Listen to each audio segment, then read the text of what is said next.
Well, prepare yourself, guys. Welcome to another episode of Talking Through the. Let me get censored real quick. Talking Through the Movies. I'm your host, Chris Fagan, and joining me again on a Friday is the one and only. We got Loopy What the heck? Lopez. Deadpool 182 has just followed. Is that you? That's not me. I'm not Deadpool Well, 182, all but right. Well, okay. Well, thank you, Deadpool 182, for following. Today, guys, we're going to talk on two major topics. Today, we are going to discuss the rewriting of the history of the support slash kind of hate that's been going on to the this DCU, and just opposed to the support to the DCEU. We're going to talk about some news that predictions that Spider-Man Brand New Day will do worse in the box office than Supergirl. We'll give you our thoughts on that. But before we get into that, I want to address something real fast. We have Loopy here. What is this? Is this Deadpool cosplay right here? yes. Sorry, I Okay. missed the question. What are we talking about? Yeah. Okay. Yeah. Nothing. Just totally distracted right now because just so like she said, so professional. And in the background, right? We got Professional. I know exactly what I'm doing all the time in my obviously, head. obviously. And do we also introduce our live studio audience, or just wait until he chimes in? Are we introducing everybody here? Oh, do you want to introduce dear old ATX Deadpool? Yeah, go ahead. That was like the slowest yes ever. It was like maybe, possibly. Do I you didn't know. want I to? really didn't know if you were talking to me or not. Well, let's just get right into it because I'm already off to a late start and I'm messing up and I'm hangry and I'm ready to go. All right. Well, guys, like I said, our first topic of today is a little bit of the DCU, something that I wanted to talk about. As you guys know, we are in the middle of a new regime. The DCEU is dead. Warner Brothers has launched the DCU Studios with James Gunn. And all I can see on social media is, well, I don't know how to put it. The detractors that I'm seeing, some of them are the same people who I know for a fact that have done nothing but just crap on the DCEU when Henry Cavill first was presented as Superman. And now all of a sudden they're the biggest Henry Cavill supporters. It's the little things like that. So I wanted to just talk about it. Eriel, do you have any experience? You know what I'm talking about? Have you seen these things happen online? Have you seen Well, yeah, people that they're are hitting just on so what sucks about when they hire somebody new, it's big shoes to fill, especially when the old Superman is really good. Like Henry Cavill, everybody loved him as Superman, but then like they turned on him for a while, saying, "Oh well, his suit was all wrong, his persona was all wrong, and blah blah blah, bullshit, bullshit, bullshit." But then a new Superman comes in, and they're like, "Well, Henry Cavill did it better." It's like, tell me how you really feel. exactly. I've always said that, especially with like Star Wars fans, they're the biggest example that I always use.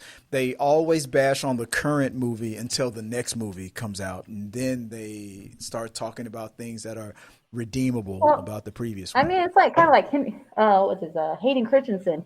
Yeah, Nobody liked Hayden Christensen at first, but then all of a sudden, oh, the new movies come out. They're like Hayden Christensen did such a badass. It's like, didn't you guys say that like years ago that he sucked, and all of a sudden now he's super famous for doing Darth Vader? What? what do you chalk that up to? What do you think that? Why do you think that is? What is it about when the new thing comes out that people just start flipping and changing their talking I points? think it's because they have somebody to look at a different perspective. I think Hmm. it's like when you see somebody else do something, you're like, well, they did it better back in the day than they did now. So they when have some something to compare. when you have something to when you have something to compare it to. Yeah, exactly. I 100% agree with that. And so, guys, what I wanted to do was I want to run down I'm going to go through all of the DCEU movies because, like I said, whenever I turn my phone on, the first thing I always see is like things like, well, we did the inflation argument. Well, if this new Superman movie doesn't make $1 billion kajillion dollars, then it's a failure. And you have to factor in inflation, even though that to me is a stupid argument, because if you're gonna factor in here, I'm gonna just go on a quick little rant real quick. Hey, idiots, when you factor in inflation for the box office, you also have to factor in inflation for the budget to produce the film. So if you're going to say that the $600 million that movie made, you have to adjust it for inflation, and that's almost $1 billion, then the $250 million budget that it cost to make the movie should be adjusted for inflation too. Idiots. Okay, anyway, I wanted to get that out the way. Is that how we do it? That's the point. That's not how they do it. They don't do that. They only talk about inflation for the money that the movie makes. They don't factor in that you also have to adjust for inflation for the cost to make the movie, which would make it. Which would make it all. They're not going to do that. They're not going to do that. They only want to show. They want to show what they made if inflation happened, not that how much it took. Well, and they're just skewing the argument to make their point. Yeah. Right. It's called confirmational bias. That's all people are doing. So we're going to run down all of the DCE movies in order of when they were released in theaters, and we're going to talk about what people were actually saying at the time when these movies came out, starting with the Man of Steel, the movie that started all. Let me get first. Let me start off with you there. There you go. Oh, well, why'd you put your mask back on? What happened there? I was taking a sip of my delicious drink. It lasted how long ago we been on here? For like 5 minutes? Harley Quinn. What happened to Deadpool? Deadpool drinking from a DC cup, talking about DC. That's funny. I was used to Deadpool. Why are you wearing this Halloween mask right now? Deadpool's dope. Deadpool's dope. She doesn't get what I was trying to say. Anyway, let's just move on. All right, rewriting history. Let's start with Man of Steel. All right, okay. I'll start. Let me read off the topic real quick. Man of Steel, that came out in June 14th, 2013, directed by Zack Snyder with starring Henry Cavill. Man of Steel was one of these movies, and it's the movie that people are going to more than any of the other DC movies, especially juxtaposed to the current Superman movie that's out right now by James Gunn. If you were to read Twitter, Facebook, whatever it is right now, you would believe that everyone at the time loved Man of Steel. That is not true. Here's a few things that were said about Man of Steel when it first came out. Number one, Superman is too dark and broody, not the hopeful hero he should be. Number two, the destruction of Metropolis is reckless and irresponsible for a superhero film. Jonathan Kent tells Clark to let people die to protect his identity, which is completely against his character. These were just a few of the things that people were saying at the time when Man of Steel first came out. What do you think? Do you remember these? Yes. Okay. So I remember that people are saying that Superman is too dark and Brody not hopeful hero he should be. I agree with that statement. Only because it was a very dark movie compared to all the other Supermans. He's usually uplifting. He's the colors are always so bright. This movie was completely dark. Exactly. But it's funny how. So what happened? Why is all of a sudden the switch up though? I mean, at the time, this is the thing. But what are they saying now? That it's not? Isn't dark and broody?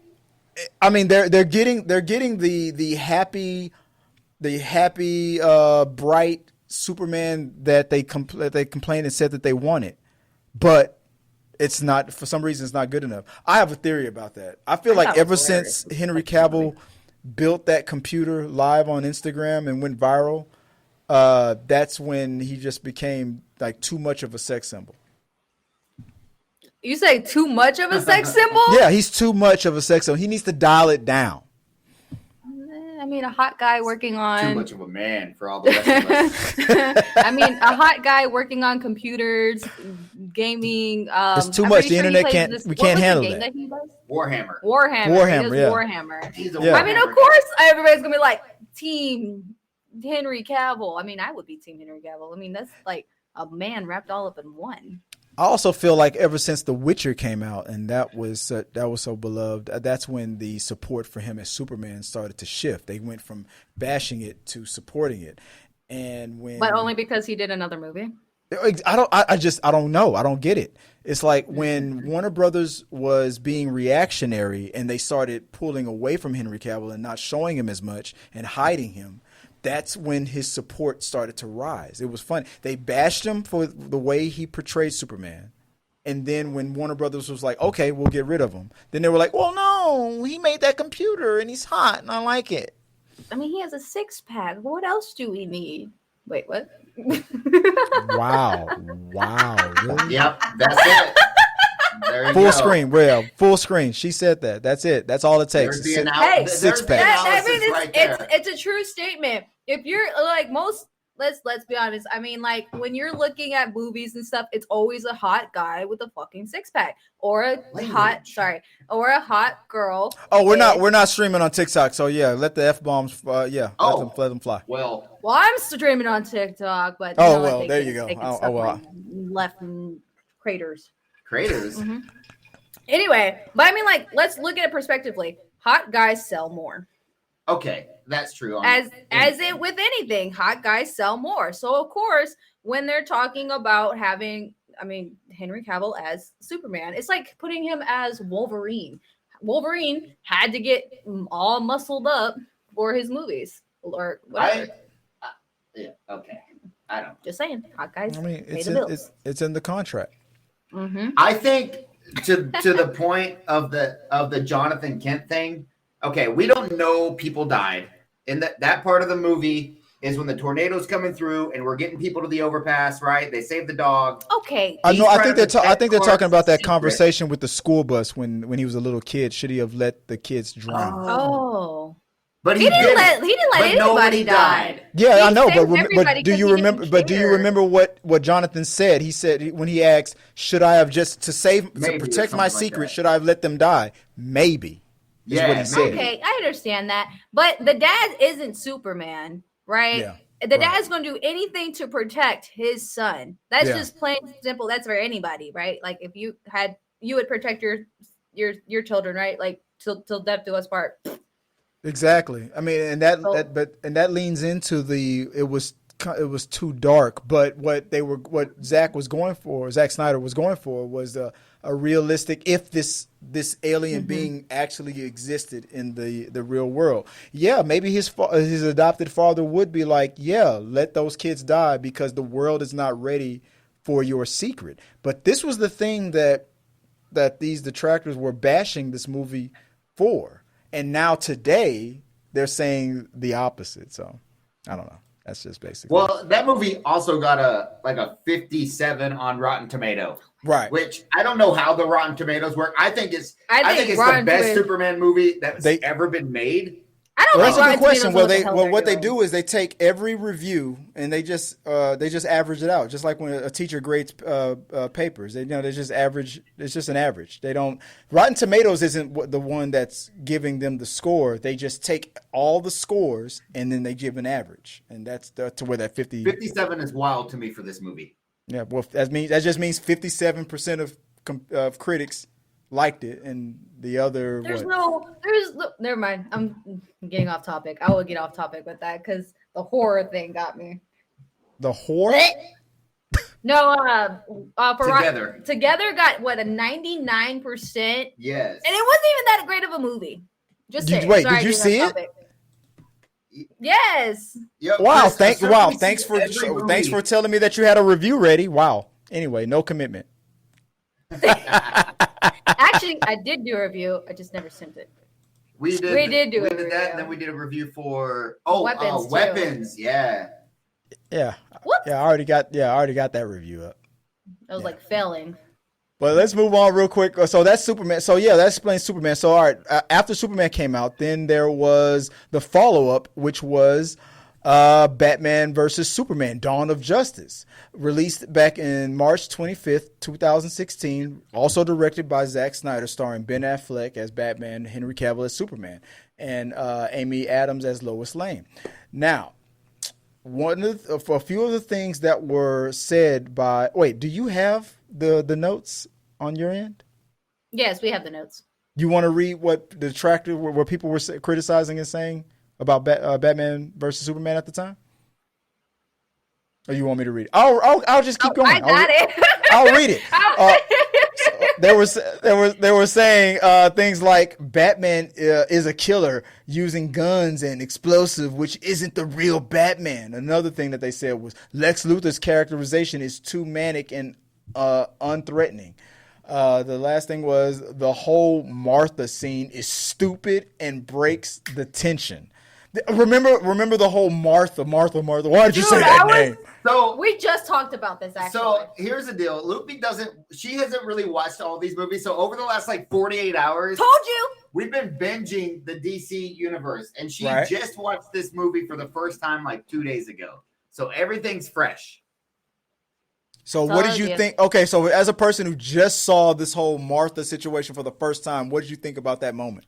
My question was, how does one woman's name get them to stop fighting? Because both of their mothers were named Martha. That's what I said. I was like, because your mother's names Why are you were. saying that? Why are you saying her Why are you name? saying that I was name? like, time out. Hold up. Are you telling me this whole feud just ended because his mom's was named Martha, and now you want to save his mom from dying because you lost your Martha mom?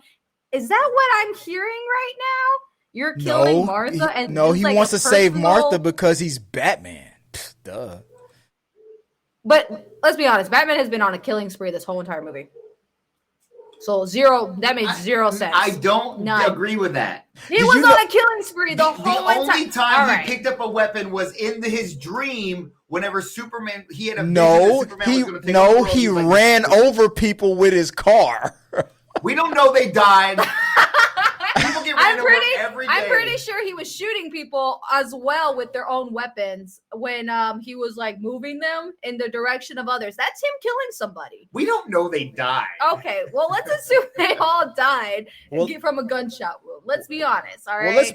Let's be very accurate. The first iteration of Batman from the comic books in the 1930s, Batman used to throw people off buildings. I mean, right? Yeah, but I mean, when you're thinking of Batman, you don't want to think of him as killing somebody, right? Right. In all his movies, we've never seen him kill anybody. But he does. He throws them off buildings. But okay, now has Robert Pattinson's Batman kills. Here we go. I've had this argument on my channel many times. You have just. Oh, Loopy, you have really messed up. You really stepped into it. Batman has killed in all of the Batman movies. Think about it. Michael Keaton. Batman drives his Batmobile into Joker's little warehouse. What does he do? The tire extends this little ball thing right at this guy's feet and drops the ball at his feet. What happens after that? It explodes. We don't know he dies. It explodes. We don't know he dies. They all died. Batman put dynamite in the pants of somebody in Batman Returns and then pushes him in a gutter. It explodes. That guy is dead. I think they did kill some bad guys. Okay.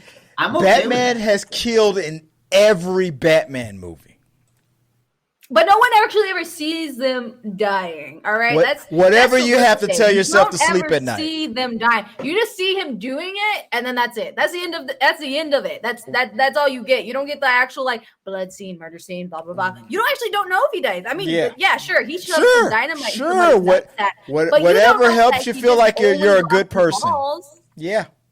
Whatever it takes to get you into heaven. Whatever. I don't know. They're dead. They're dead. Dead. They are dead. DED. Dead.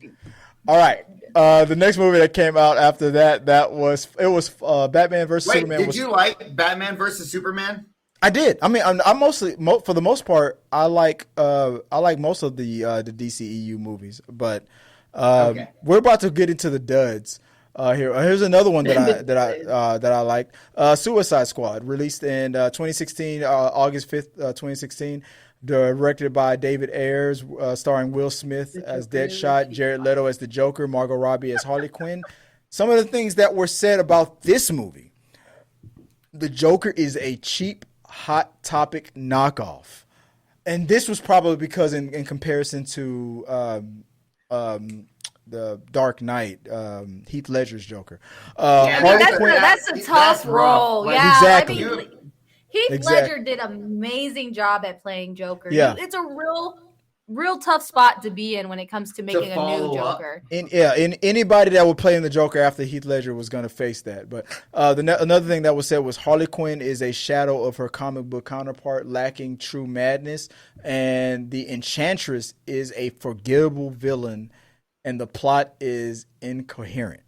I mean, these are some of the things that were said about. I mean, among other things. I mean, here's one of my criticisms about the Suicide Squad. The first two acts were fine, but then when they got all supernatural with Enchantress and her brother, it just started. Like Subway? Yeah, exactly. It just got stupid. I didn't like it. I mean, what did you think? I really liked the Suicide Squad. I loved Harley's character. I think she was fun, spontaneous. Yes. Was she as kooky? No. Did they give a backstory of her a little bit? Yes, which I enjoyed. But when it comes to like the whole trying to get them to join her side was kind of weird, because it's like you and your brother want to be in charge, and now you just want all of a sudden now you want to add these guys with you because they all have some type, even though they really don't. The only one that actually had any power was Diablo. Yeah. Or was right. His name was Diablo, right? Yeah, you're right. It was only him. Right. So Yeah, everybody else was kind of like, well, why are you offering Harley Quinn? Harley Quinn just beat somebody up with a fucking bat. I believe that they should have just kept the Joker as the main villain and just left it at that. I don't know why they. Well, I didn't understand the whole Joker being entered into this at that point, because he was trying to get Harley Quinn back. Which I understand that, yes, but at the same time, it's like, well, why even? I feel like that's just something to fill in the blanks for, because your main villain is the Enchantress and her brother. So why do you need? No, that's my point. I feel like they should not have had Enchantress and the brother as the main villain and only focused on the Joker. That's what my. that would have been a good one. Yeah, exactly. Which is why it makes no sense why people are saying that. Well, anyway, we'll get to that to the end, but like this is just they're trying to Santa Claus the legacy of the DCEU. When this movie first came out, this was one of the criticisms that this movie was hit with. But let's move on to the real quick to the next one. Moving on to number 4, Wonder Woman. When that came out back in June 2nd, 2017, directed by Patty Jenkins, starring Gal Gadot. A few of the criticisms that came out for Wonder Woman: this film is too focused on girl power and has a forced feminist agenda. Ares is a weak and underdeveloped villain, and the inconsistencies in this accent on Themyscira are distracting. Is some of the things that people have said. Is Wonder Woman one of the movies that you just saw for the first time, or did you see Wonder Woman when it first came out? Oh no, I just watched it. Let's just say that most movies I did not watch for DC. Like DC is not my forte. Obviously, Deadpool. Obviously, Deadpool. Wonder Woman sucked. The first one or the second one? No, never mind. We'll get to the second one later. Gal Gadot is not a good actress. She is terrible for me. I do not like her. I'm not a fan. I don't think there was I concur. I don't think there was any like emotion to her too much. Like I didn't understand her perspective on the character. I don't think she hit Wonder Woman. You know, like it didn't. She didn't give me Wonder Woman vibes. She just gave me a woman who is like, I'm strong. I can do this. What you're saying is you could do a better job playing Wonder Woman than she did, right? Oh, Yes. fuck no. Yes, give us a line. She says weird things. She talks weird to me. I don't know. She's got like nervous. I just don't think she's ever been really a good actor. Like if you like go back to any of her movies, she just never really like gave it her all. She's just a real hot person. That's where it's at. She's just a hot person. Yeah, oh, wow. I didn't know that we were going to sit here and talk about how Eriel is attracted to Gal Gadot. Wow. I mean, she is pretty hot, but like if you like goes back to any of her, I don't even think she's that attractive. She's pretty attractive. I mean, she was in the Navy, right? Okay, Jeremy, quit lying. Okay, come on. She's really not. I mean, she was in the Navy, then she went to be a model, and then now she's an actress. I mean, she's not really a good actress, but she's an actress. She went to the Navy, she became a model, and now she's destroying a whole comic book franchise. Yes! She's doing it. I think Aries was hella weak and still. Well, it was forced. It was forced in by the studio at the last second. That was studio interference with that one. Yeah. That can like manipulate the metal. Yeah, Aries. Okay, well I didn't catch his name. I wasn't really paying attention after that. I feel like it was one of those quick kill scenes. Yeah. Kind of like how Fantastic Four was with their quick kill scenes. That's how I felt about that one. It was a quick kill scene. This is like, all right, let's show your power just for like 2 minutes on screen. Good, you did it. All right, you're dead. They did cool with the Amazons though. Oh yeah. Yeah. I kind of like that part of the movie better, to be honest. So the beginning of the movie. Yeah. Yeah. Yeah, they were fulfilling a lot of my fantasies. All right, moving on to the next one. Here we go. I didn't want to say anything, but Yep. Those Amazons. Yeah, a lot of boxes were checked, if you know what I mean. I'm like, ha cha cha cha cha.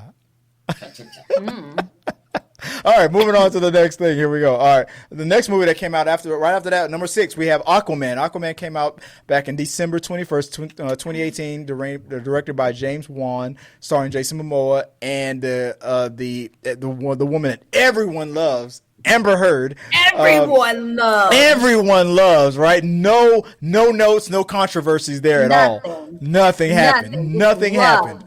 Aquaman, some of the things that people were saying was Aquaman is a joke, not a serious superhero. Number 2, the costumes and armor are ridiculous and campy. And one thing, last thing was the plot is shallow and focuses too much on spectacle and over substance. That's just some of the few things that were said about the time. Aquaman, Jason Momoa, what did you think about? This was the first time that DC hit $1 billion. DCEU hit $1 billion. Yeah, they put a hot man with a six-pack on screen. another hot man with a six-pack. His first literally opening scene was him shirtless, and then you don't ever really see him shirtless again. Yeah, wasn't he like? Wasn't the line like, permission to come aboard? Oh wow, I didn't do it justice. Wow, your face is like, no, Chris, don't ever do that again. No, but I mean, like, let's be honest. Of course, everybody. This was like Jason Momoa's like big, thing for him. Like this was like his first DC movie, right? So it's like, yeah, new actor. I mean, Aquaman, high expectations. Of course. Shirtless man. Of course, they showed that in the trailer. Just a glimpse, though. Only they gave you a glimpse. They didn't even like give you like the full thing. Just a glimpse, side view. That was like hot as hell. So, of course, everybody's gonna watch that movie. Yeah. So the six-pack is what made the $1 billion, right? I'm about to say, it seems like that's all that matters. Do you ever watch movies for the plot or the adventure or the comic book storyline or the acting? I do. They remember nowadays they don't show too much six-pack anymore.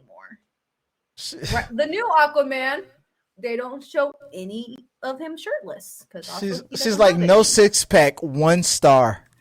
Yeah, right? 2 thumbs way down. Way down. I wanted to see some abs today. Yeah, where's the Ken doll line? What the fuck? All right, moving on from that. After Aquaman came, let me see if I make sure I got the right. Do I have the next one? Nope, that's the same one. After Aquaman, where is it? I'm sorry, I got you on. Oh, number 7, my favorite, Shazam.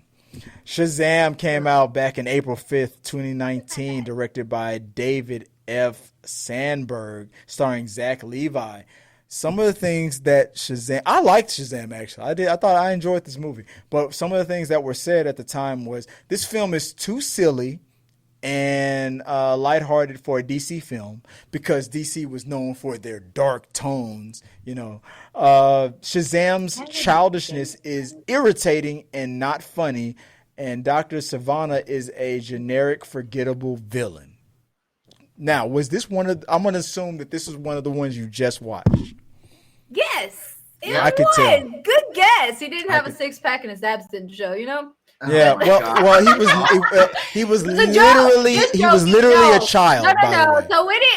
So the reason why I didn't watch it was only because when I saw the trailer, I was just like, "What the fuck is this?" Like, no, it didn't grab my attention. But so let me guess. I'm gonna predict something. But when you watched it, you were like, "Okay, that was kind of fun." Yes. When I watched it, I was like, all right, it wasn't as bad as I thought it was going to be. I liked it. I liked Shazam. I think he was annoying. I know that, but he was really annoying, like super annoying. I was just like, does this man ever not act? But I had to realize he was a child, so he had to act like had to act like a child. At the same time, I was just like, can you not act like a child for 2 seconds? Shazam's better than Aquaman. Ooh, hot take? Is that a hot take? What do you guys in the chat do you agree with that? Was Shazam better than Aquaman? Yes. I don't think Loopy agrees. I got with yeses over here. Yep. What's up? Are you guys going to Big Texas Comic-Con? Yes. Number 8, we had Birds of Prey, directed by Kathy Yon, starring Margot Robbie, among other people. I'm not going to list them all. There's too many people in there. Birds of Prey, this film, some of the things that people were saying at the time was this film is pure woke propaganda. Harley Quinn is a shell of her former self, and her sexuality is toned down. The supporting characters are boring and unnecessary. Loopy, what do you think about how woke Birds of Prey was? Get ready to get canceled. I was very disappointed in seeing Birds of Prey because Harley Quinn. Disappointed. Yes, very disappointed because Harley's supposed to be like this. They gave her like this uptown thing, but at the same time, it's like I didn't feel Harley vibes. I didn't feel the crazy and the loopiness. I just felt like she was sad because Mr. J just broke up with her. I mean, she was sad. Mr. J just broke up with me, but still, I didn't get any vibes that she was like Mr. J's girl. You know what I'm saying? Didn't you just cosplay as the Joker recently? I did do a cosplay as the Joker recently. Yeah. Okay. My question: why did you slap Harley Quinn like that in the unreleased footage? What that was very unprofessional. Deserved it. You said she deserved it. Probably. Yeah, she shouldn't have been mouthing off. Holly got a big old mouth on her, and she needed to be. This movie, actually, I don't know if you were with me, but Styles and I went to see it. I didn't go see it. We actually walked out of this movie. This is the one? This is the only movie I was like, I just can't. No, we walked out on foot. What was it about this movie? Was it the woke propaganda? Was it Harley Quinn being a shell of herself, or was it the supporting character? It was too much girl power. It was just too much. Wait, this is a woman complaining about too much girl power. Wow. Yes, I am all about fucking some men up. But when it's like too much girl power, it's just like, can you stop? You guys are females for a reason.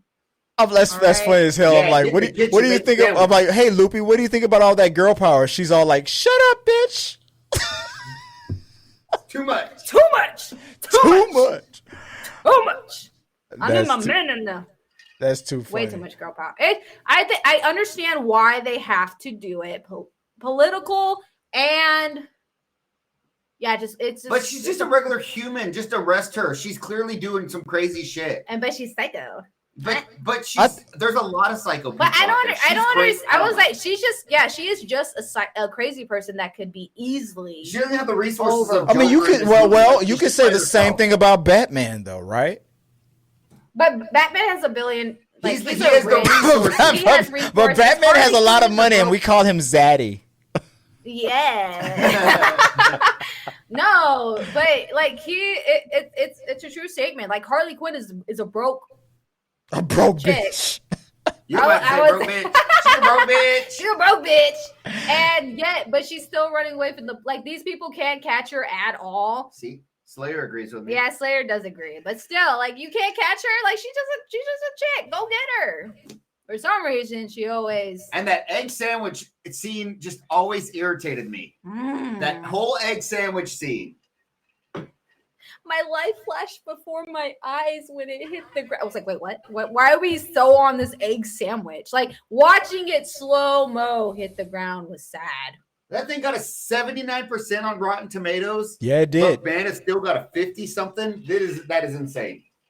Which leans into my point with all of this extra Henry Cavill love so they can bash on the DCU. It's all manufactured because back in 2013, that's not what they were saying. But I digress. Let's keep going. Here's the wait. Let me find the next one. Did we skip Justice League?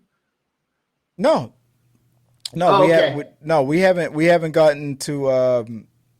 Let's see. I don't think. My we bad. have. I thought we were going to release date. Maybe I'm. Oh wow, you're right. No, you're right. I did skip Justice League. My bad. Let's go back. Let's go back. Yeah, Justice League. Zack Snyder's Justice League. Dare you? Number 5, Justice. Okay, so Justice League, released back in November 2017. Zack Snyder and Josh Whedon came in to finish the movie when Zack had to step down. Some of the things that were said about Justice League when this movie came out.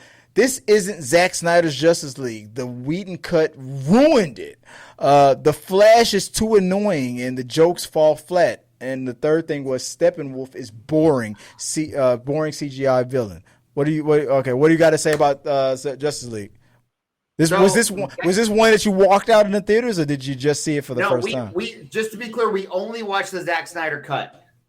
Okay, the best cut. And it's tremendous. It is the one of the best superhero movies. It was really good. The Zack Snyder cut is so good.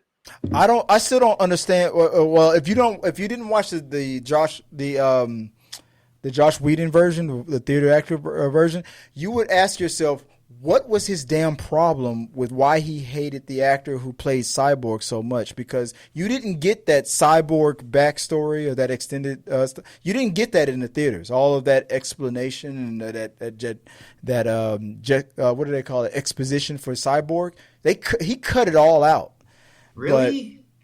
But I feel like, but you need a backstory. That's what makes him a good. The origins. I would say you need the origins for it was, a character in order to was understand not. It was not in the theater. It was not in Josh Whedon's version. He was just like, "Fuck you, you're out of here. You don't need an origin story." I actually don't like it when they don't give an origin story of why they are the person they are today, because it's just like it doesn't give anything. Right. So you're just here? Yeah, I'm just here. Right, which is why when Josh Whedon first was getting canceled, the actor was Ray Fisher. He was one of the first guys to get out there and be like, no, Josh Whedon is a dick. Yeah, he was one of the first. And that's the black dude that played Cyborg. Yeah, Ray Fisher. Right.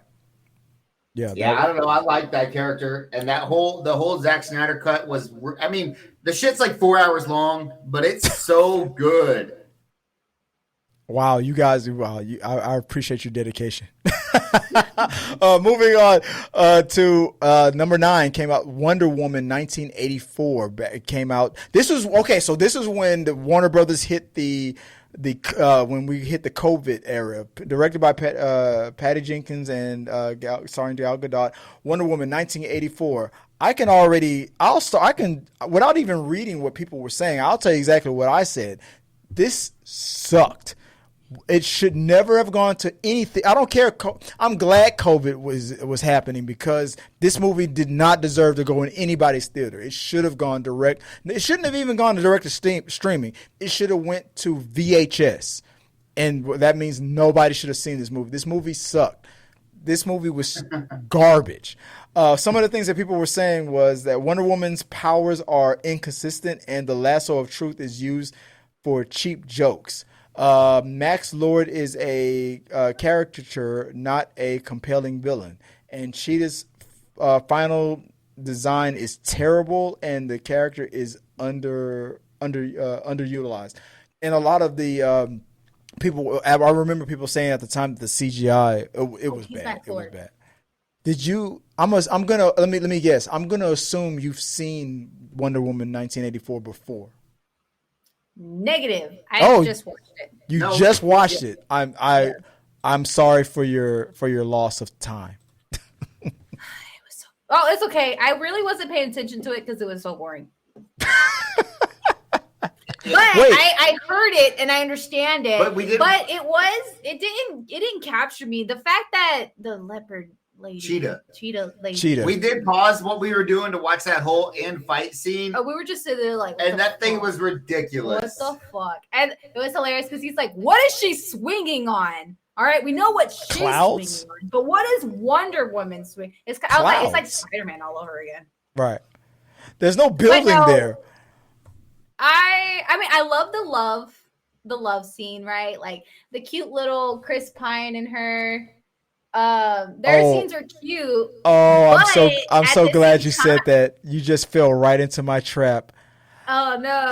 She sexually assaulted that man that Chris Pines took over. That man did not give consent to do all of that. But rape. you kind of forget that is happening because all you see is Chris Pine. We here at T3 Medias do not condone what Lopez just said. We do not condone any type of sexual assault. All right, let's get that down. That was all assault. But yes, you are right. Somehow Gal Gadot got more annoying in this one than the first one. She did. Like, okay. How was Pedro Pascal in this movie and it still made me go, ew? Yeah, right? He was making me cringe throughout this whole movie. Make a wish. Make a fucking wish. Like, he got in everybody's face. He's like, come here. Come closer. Come closer. Is that what here's some more assault, people. Right here. This is the assault we're talking about. Right there. There it is. That's the assault. It's like, exclusive personal space. But everybody, still fell for it, right? They were like, I do wish for that. Yeah. Good. And then he gets this creepy smile. Good. Make a wish. Make a wish. Yeah, this movie is rough to watch. It was very rough to watch. So half the time I was reading. I had COVID when I watched that movie. I remember when I first got COVID. Twice. Yeah. I remember when I had COVID, I was afraid to fall asleep because I was afraid something bad would happen in my sleep. When I saw that movie, I was like, good night.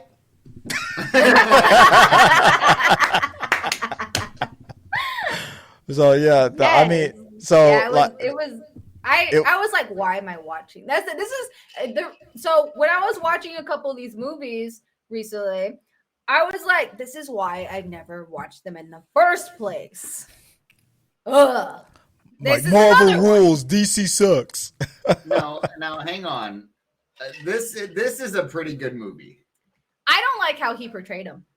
Oh yeah, I'm sorry. Oh, I got ahead of ourselves. Moving on to so afterwards it came Black Adam, starring Dwayne The Rock Johnson, directed by where's the director at? I don't see him.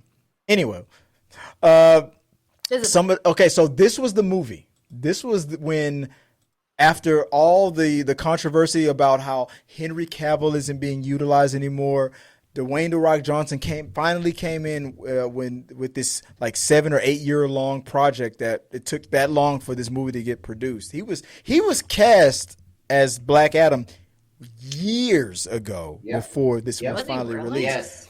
And it took that long. And when DC was being called out for not using Henry Cavill for no reason, they couldn't explain why.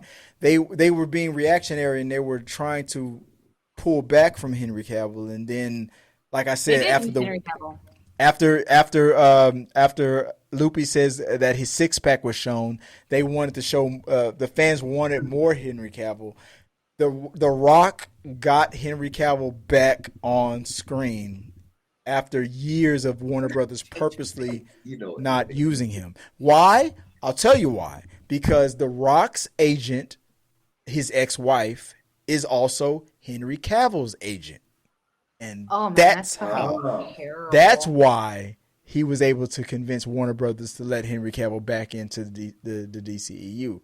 But at the time, here's what people were saying about DCEU and Black Adam at the time. Dwayne "The Rock" Johnson's performance is wooden and uninspired. The film is just a vanity project for The Rock. I concur. He tried to where James Gunn is right now. That's what The Rock was trying to be, and it failed. It all depended on this movie. No, The Rock did not try to do anything. He was a fucking. No, I'm just saying. I'm just saying he tried. He tried to position What himself where James Gunn is right now.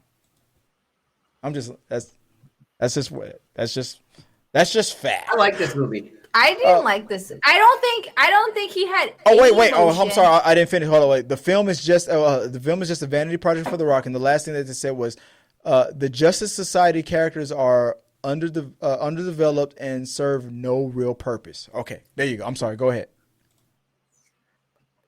Okay, so they did do Dr. Fate dirty.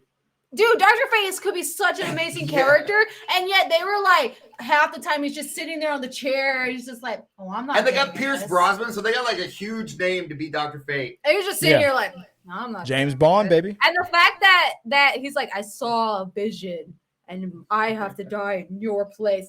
And then we saw the same vision later on. It's like, so you really didn't have to die. Either way, that guy was going to get stabbed, but it wasn't even him getting stabbed. Okay, cool. Sorry that you got killed. I'm assuming you just watched this movie. Again, yes. So again, when we got the list, she was like, I haven't seen it. So I'm like, we got to get on, HBO Max and just grind out some movies. You guys get brownie points. I feel like I owe you for your time. I'm gonna have to compensate you for your pain and suffering. I take compensation in cash only, sir. Yeah. It's going to take a lot due to the fact that I wasted hours of my life for this. Guys, go to Loopy Lopez Cosplay on all of her socials. She needs compensation for having to suffer through the worst of the DCEU. She likes gold, cash, and anything that that sparkles, like diamonds and shit like that. Sparkle. Sprinkle. I like Black Adam though. I think I like to see it when it popped off because you always heard how long The Rock wanted to do it. Yeah. And I know it was a passion project that he just wanted to do. Good for him. I thought it was cool, man. I liked this character. He was dark, he did it. They couldn't afford Henry Cavill at the end, so you didn't see his face. He was there.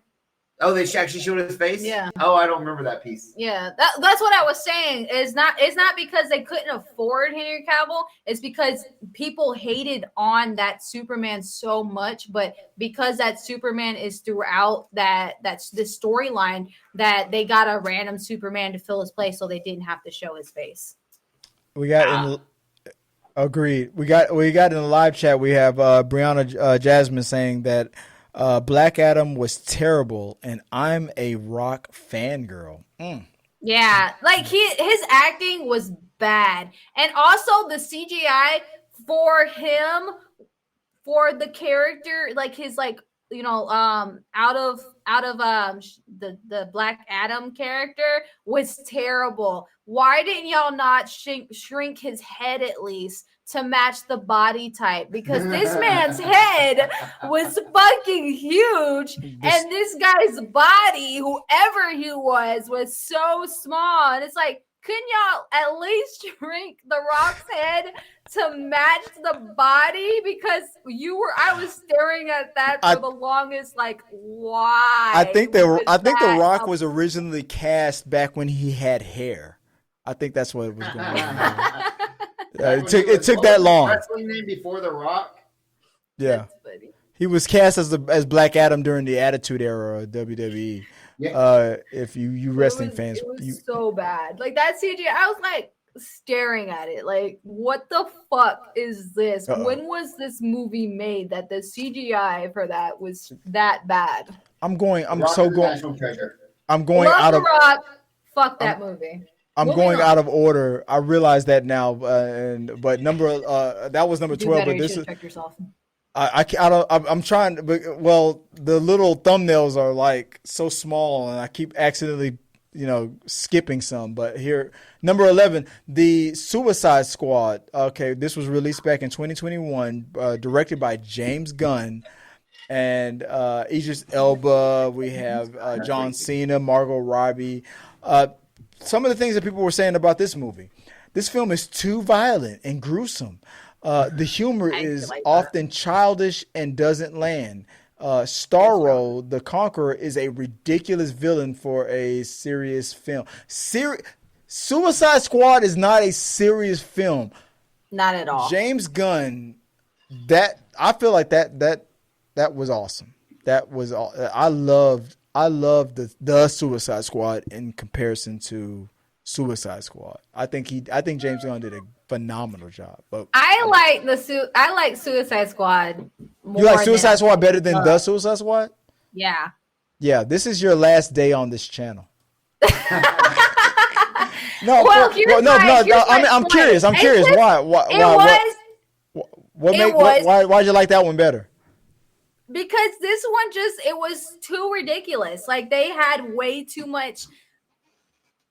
It was stupid, in my opinion. Like, the characters that they randomly killed off for like being in this like movie for like 4, it's like, why even put? I get it, they're a distraction, but at the same time, it was there like, a 6-pack? Why? Huh? Was there a 6-pack there? I'm sure I don't John know. Cena's Captain, no, his Peacemaker did not. But I also didn't understand Peacemaker's character. Don't talk about Peacemaker. Wait, you were looking at his piece? What happened there? I was looking at his Peacemaker. Peacemaker. Wow. No, I didn't understand Peacemaker's like actual like story, so I didn't understand his character, and that's on me. That's why I kind of was like, well, John Cena did a terrible job at portraying this person. Blasphemy. I was like, well, I didn't understand the character until I actually watched Peacemaker, and I was like, okay, he actually did a really good job. Did you? But anyway, back to it. Wait, you did watch the Peacemaker series? I did. Oh, well, okay. Well, I'm getting ahead of ourselves. All right, sorry. Yeah, sorry. You are. Let's hold on. I'm sorry. I was just lost on saying. that one. I was going by the characters. All right. I really did like the Suicide Squad. I maybe I have to watch it again because the Weasel whole is crazy. starfish thing was crazy. I bet you need to watch it again. I think I just need to watch it. It's almost like the same scene in the Superman movie when that big giant monster came out for Superman. Like James Gunn loves throwing a big ass giant monster in the scene, right? That shit was hilarious, though. Are you talking about the new one, the new Superman? Yeah. That shit was hilarious because this man was just sitting there talking about his feelings, and she's like, "Are you gonna go help them?" He's like, nah, No, they got it. They got it. They're fine. It's they're just like fine. a big ass Fuck 'em. monster scene in the background. It was like, what is going? Yeah. My eyes snagged on the background because I was like, what is happening? That was He's like, I hope Green Lantern dies. All right. Number 13. Okay, this is when the second Shazam movie came out. This was March 17th, 2023, directed by David F. Sandberg, starring Zach Levi. Shazam, Fury of the Gods. Some of the things people were saying at the time was Shazam is still too childish. annoying. His humor isn't landing. The jokes are forced and cringeworthy, especially the one-liners. The villains are generic, forgettable, adding nothing new. I'm sorry, I have to agree. I did not like this one. I did not like this movie. So I recently just watched this. Yeah. Because No I one don't should like watch Shazam. this. But I do agree that the characters were trying to be funny, but act childish at the same time. So they actually really didn't know how to do it. And so it was an awkward middle state, you know? And then it's like watching them, you're like, ugh, why did you say that? Oh no. I secretly just watched this movie to see if Black Adam would be in it.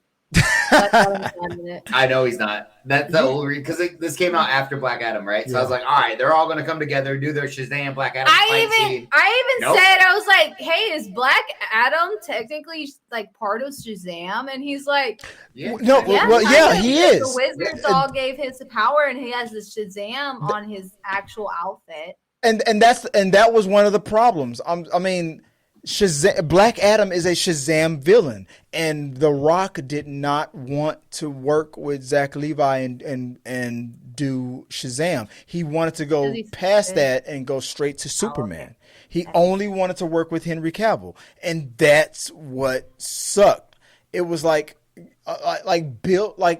build to that story. There is a storyline where Shazam and Superman versus Black Adam, but don't just go from, Black Adam straight to Shazam. Like, build to it. I don't know why The Rock was against, being featured. It's because The Rock is so serious. Yeah. I'm the most electrifying man in all of sports entertainment. I don't know. He was tripping. Yeah, he's just a serious guy. So when it comes to working with people who are kind of more on the comedian side, it's a little bit more harder because he's not funny. He's like, if you smell what the flop is cooking, it flopped. He's not funny. So it's really hard when you especially being such a known actor as him. Yeah. It's really hard for him, in my eyes, is how I see it, for him to be working with somebody who is actually funny. You don't think The Rock's funny? I don't think he's funny. He's fucking stupid. Really? Yes. All of his shit with Kevin Hart. He can be funny. Kevin Hart's funny. The Rock kind of just sits there and it's like, yeah, man. I guess you're not a fan of those six packs. Ooh, shots fired.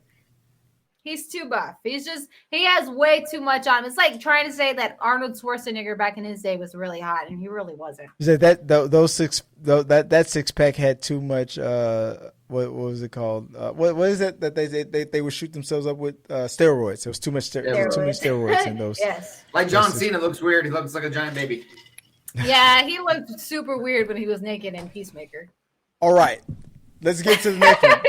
I feel like this is the nexus of the DCEU. This was when I feel like things were really coming off the rails.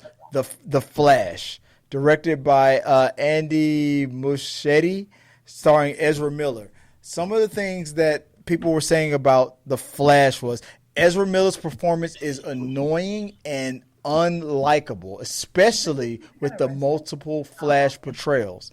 The CGI is absolutely horrendous and looks unfinished. The film relies too heavily on nostalgia and fan service rather than telling a good story. This is what people were saying about the DCU and the Flash at the time. Before we get into this movie, not to mention the fact that at the time, Ezra Miller was in the news for the most horrendous things and was just totally losing their mind. So I'm like, okay. What did you think about The Flash? Yeah, that third bullet point is right on. This movie was not good. There was no true story. I mean, everybody loved that. Well, this is we went to an IMAX to see this one because we were so excited about how dope this movie was going to be. Michael Keaton was going to be in it, right? This is the one. Yeah, so this is the one where Michael Keaton. So we were super excited because I'm a huge Michael Keaton fan. Yeah, the best thing about this movie was Michael Keaton. Yes, that was the best thing about this movie. But the storyline fucking sucked. But we did finally get to see Nicolas Cage as Superman. We did get finally. So we walked out on this movie. Another movie At you IMAX. walked out on. Wow. This is Whoa. my only movie that I've ever walked out on. You are not a true Ever. believer. Besides Barbie. We walked out on Wait, Barbie too. what? Well, we were walking out. I am literally wearing a Barbie. I am Knuff. What the? I did. What? Maybe I'm wrong. Maybe I just said it because I saw your shirt. But did we walk out on Barbie? I think what we did is we went to the bar to get more drinks. Oh, we stayed there. And then And we you just never stayed came there. back. We were like, we'll get this later. We'll catch you later. Yeah. So like this But- Jack Daniels was hitting. No, but the Flash we actually did walk out on because it was trashy. It wasn't good. And the kid that already has all his accusations out on him was a terrible actor. He's just a bad actor. He's not funny. And he's just like, he made me cringe half the movie. And then when Michael Keaton came up, I was like, yes, Batman. Fuck yes, we love it. It Yes. was cool that like George Clooney was back in it as Bruce Wayne, right? Yes. Like that was fun. Like it's a fun It's a movie. fun movie. It's just It I was was looking forward to it. Love the but cameos. did bad. Love the cameos. But when it came back down to it, it was just like, the storyline fucking sucks. Those remarks really still hold up. Yeah, I agree. And okay, so moving on to the next one after Flash came, Blue Beetle, number 15. Came out back in 2023, directed by Angel Manuel Soto, starring Zolo, am I saying it right? Marindurina? I'm sorry if I'm saying that wrong. Blue Beetle. Say it more Mexican. Say it again. What? Say it more Mexican. Oh, I'm sorry. I didn't roll my R's enough. I apologize. I don't know how to roll my R, so I can't do it anyway. This film is too generic and formulaic. It's just another origin story. The humor falls flat and the jokes are cringeworthy. Jamie Reyes is a boring protagonist and the family is over the top. That was a few of the criticisms that people were saying during the time. Do you concur? No, I really don't. So I just watched this movie today, like literally like an hour ago. So my point of view on it is I love the happy family friendly vibe that it gave. Exactly. And it's only because that it is actually like a Mexican family. Like if you've seen any Mexican family, they're usually half the time yelling at each other in Spanish, but they're actually like talking really sweetly that nobody understands. And that's exactly how they portrayed the characters. And George Lopez is in it. You can't hate fucking George Lopez. You mean it's Lopez. Duh. But on the other hand, it was you got quiet all of a sudden. Because I haven't seen this movie. I have nothing to add. Okay. I've never seen Blue Beetle. There was a couple spots where it's like, oh man, that's a little over the top. But I do love how they portrayed a family together. And the grandma was the best thing about this movie. She was a stone cold, I don't give a fuck. We about to fuck some motherfuckers up. That is exactly how the grandma was. Like she was like, let's go and save my mijo because he's my son. You know what? So I don't know how to speak Spanish, but that is what I got from it. It gave me the family vibe. It gave me the love. It gave me, and it was like actually some scenes where it's like when I'm not going to spoil it. I'm going to spoil it. So when the dad dies, and it was like super like fuck man, like holy shit. Like I was like it brought a tear to my eye because you could feel the emotion from the family that actually like you can tell that they wanted to be a family. And that's how all Mexicans are. Like if you go with any like if a Mexican went with another Mexican, with one-on-one, they became best friends and they're probably family at that point, just chilling on the lawn eating some Mexican food. Tacos. Tortas. Tortas, yes, they're on the enchiladas with some tortas, and it's just delicious. But that's exactly the vibe I got. That's the vibe I got from it. So I love that they gave that history, they gave that vibe to the story. But when it came down to like the actual Blue Beetle, I don't feel like they gave. Is it just his suit? It's actually, or is it like is it an Egyptian beetle if I remember right? Yes, from back in the day. Yeah, and it climbs into its back. When I used to read, and so like it becomes a spinal cord. Oh, okay. Yeah, so it becomes a spinal cord. I gotta watch it. It's a really good movie. He's never been anything to get me too excited. Hey, I love that poster though. I have it hanging up in my son's room right now. I love that that's one of the best cool posters. suit. Yeah, it's a cool. We've seen a lot of people cosplay as him, and it's a really good character. Yeah. It's just if the people don't understand how Mexican families are, which a lot of people don't, then they won't understand why the Blue Beetle is the way he is and how he protects his family in such a way. So that's probably I'll go further than that. If people want to close their minds to it just because they're the family is of a race that's different from theirs, that's their fault. I mean, that doesn't mean that this was a bad story or this story resonated no matter what. So if you purposely closed your mind off because it's a Hispanic family, a black family, whatever, then that's a you problem. This was that as a family dynamic story. It was a great movie. Mm-hmm. I'm gonna have to check it out. Yeah, because like if you like look at it, the film is too generic and formulaic. I don't know. It's just another origin story. But you want an origin story. The whole purpose of introducing a character is to grab that origin story. Yeah. I mean, this was the first movie for the Blue Beetle. Of course, it had to be an origin story. You need an origin story to go off of. You can't just throw them in a movie and be like, and everybody else is just like, oh yeah, like, you know who Blue Beetle is. Why is this guy here? Like you can't just throw him in a movie. Can I segue for a second for origin stories? And Chris, you might appreciate this. Is I was in a deep argument with somebody introducing a Robin versus a Nightwing versus a Dick Grayson. And I was about to fight because somebody just wanted to introduce Nightwing into a story without like a Robin, the origin of a Nightwing, of a Dick Grayson. It was crazy. It was a great argument. I loved it. You gotta have Robin before Nightwing. You have to. You have to. Yeah, you have to. Following that, before we end up with the DCEU real quick, that was Aquaman and the Lost Kingdom, starring Jason Momoa, also again directed by James Wan. This came out back in 2023, December. Again, they tried to make Aquaman a December type of film. They wanted to recreate that $1 billion magic. It was not going to happen with this movie. I mean, with the whole. I think one of the things that was really, this movie was delayed so long because of the whole Amber Heard, Johnny Depp thing that was going on. That was really hurting this movie's chances. It was kind of crazy what was happening. Well, she was in it a lot longer than I thought she was going to be in it. Yeah, they said they cut her time, and I was just like, I thought they were going to put her in like 5 seconds of the movie. Yeah, that's what I thought. But like, she's like throughout the whole movie. Yeah. She has like maybe a minute less, and it flopped. No. Yeah.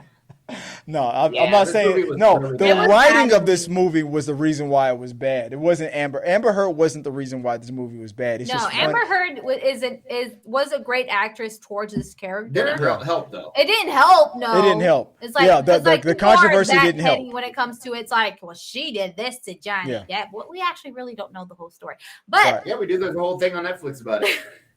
I mean, like the true story. We don't know what actually happened without all the I think Black Manta could have been a lot better. But yes, Elon Musk knows. Oh, you don't know about that? Yeah. But I agree. I think that Black Manta could have been a lot better. His motivation was. I get why his motivation was there, and then getting manipulated by the unspirited or whatever the villain guy, and I get it. He like pushed his like hatred towards Aquaman out there more, and but like why still the will make you. I get it, like his blood, but why? Like that man literally said, "Bag up the baby," and they literally brought him out in a bag, and I was just like, how dare y'all do that to a child? At least they left it unzipped. One of the weird things about the DCEU. Here's the thing. This is a sidebar here. Ben Affleck as Batman, he was fired long or like early in to his contract, whatever, with Warner Brothers and whatnot. But Ben Affleck played Batman more times after he was fired than he played Batman when he was currently on the roster. He played Batman more times after they had let him go. It was weird. I don't know. And they paid him more for those cameos too. I think they were trying to make Ben Affleck like the Nick Fury from the MCU. I think they were trying to have him be the glue that brought everything together, and because he was in every damn movie. But when they were, Really? yeah, he was in Suicide Squad. He was in all of the movies. He was in all of them. Suicide Squad? Also, he just another sidebar. Ben Affleck is my favorite portrayal of Bruce Wayne and Batman. Bruce Wayne, yeah, He did a really good job. He understood Bruce Wayne. He understood Batman. It was almost the reason why he didn't play Daredevil, because he felt like it might hurt his chance at one day playing Batman. When he was married to Jennifer Garner, he had a Batcave in his house. That's dope. He's a Batman fanatic. He understood that. One thing that Ben Affleck knew about Batman was that Batman was the real person. Bruce Wayne was the mask and the character. Ooh, Ben that's a good way to say Affleck is that. the only actor that understood that. But I never thought about it that way. That's really a good way to think about that. Yeah. Well, you're Also, he had a six-pack. Yeah. Oh, Oh, yeah. yeah. I was about to say you're welcome, and now Luffy's like, ooh. Ooh, six 'Cause pack. Batman versus Superman, he was Oh, lean. He was dude. leaned up. When he was like working out, I was like, Yeah. Currently the buffest and biggest Batman we've ever had. Now if James Gunn gets what's his name from the show Reacher, then he'll be the biggest Batman. But Alan Richardson.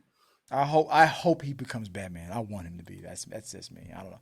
Yeah, since Loopy loves six packs, Richardson, yeah, he's a six pack god. if they don't show six packs, why am I watching the movie? Exactly. What's the point? Am I right? That Oh, would and be by the way, balls.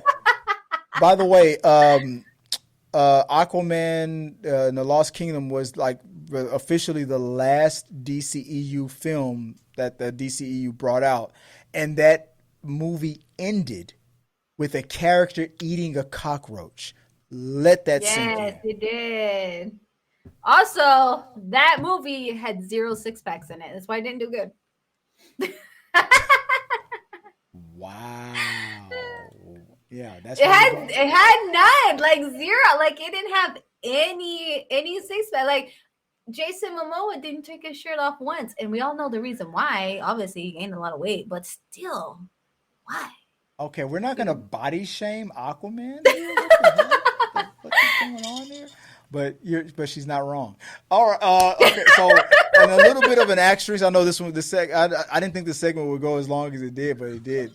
But a little bit of an asterisk because it was directed by James Gunn and it's technically in the DCEU, but it's still kind of leaning into the DCU studio. I don't know. We have Peacemaker. So when Peacemaker came out, this was back in 2022, January 13, 2022, directed by James Gunn, starring John Cena.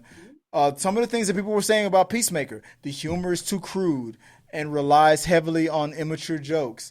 The show is too again we go. There's that woke. It was too woke and pushes a political agenda with its themes and characteristics. I didn't get that, but I guess that's what people were saying. Peacemaker is one note character, and the constant attempts at humor distracts from the serious moments. I love that Peacemaker show, but that's just me. Did you ever watch Peacemaker? Yes. Okay. I love Peacemaker. Here we go. It was terrific. It was great. The vigilante is a great little sidekick. I love how he sounds like Ryan He sounds Reynolds. just like Ryan Reynolds. Yeah. Like he's a great. The one-liners were perfect. The comedy was immature and crude and stupid, and he didn't give a fuck. And it was just terrific. It was great. The season 2 drops in like 7 days. Can't And wait. I'm really excited. And Peacekeeper is the best DC. We'll call it DCEU because it's still rolling with James Gunn and some of those old characters. Well, yeah, until the second season comes out, then we'll see how it's going to roll into the DCU. But I absolutely loved it. I'm recommending it to everybody. I absolutely was amazed by it, if I'm going to be honest. Should we do the dance? Should we do the dance? Yeah, let's do Do you really want The dance was hilarious. The dance was the best part. So when I first watched the first episode, which was recently, of course, because I didn't like Peacemaker until I watched this show. It was hilarious because I thought that was like just a carry on. Like they did it so well, and the music, their playlist for this show is fucking phenomenal. Yeah, like the Guardians of the Galaxy, is yeah. amazing. Yeah, exactly. And 100%. so good. I think he's hilarious. I think the banter between him and his sidekick of them being stupid as fuck is Vigilante. Yeah, him and Vigilante are funny because he's like wants to be his best friend, and he's just all like, you're fucking retarded, right? The whole entire time, he's like, you're fucking retarded, right? And Eagle.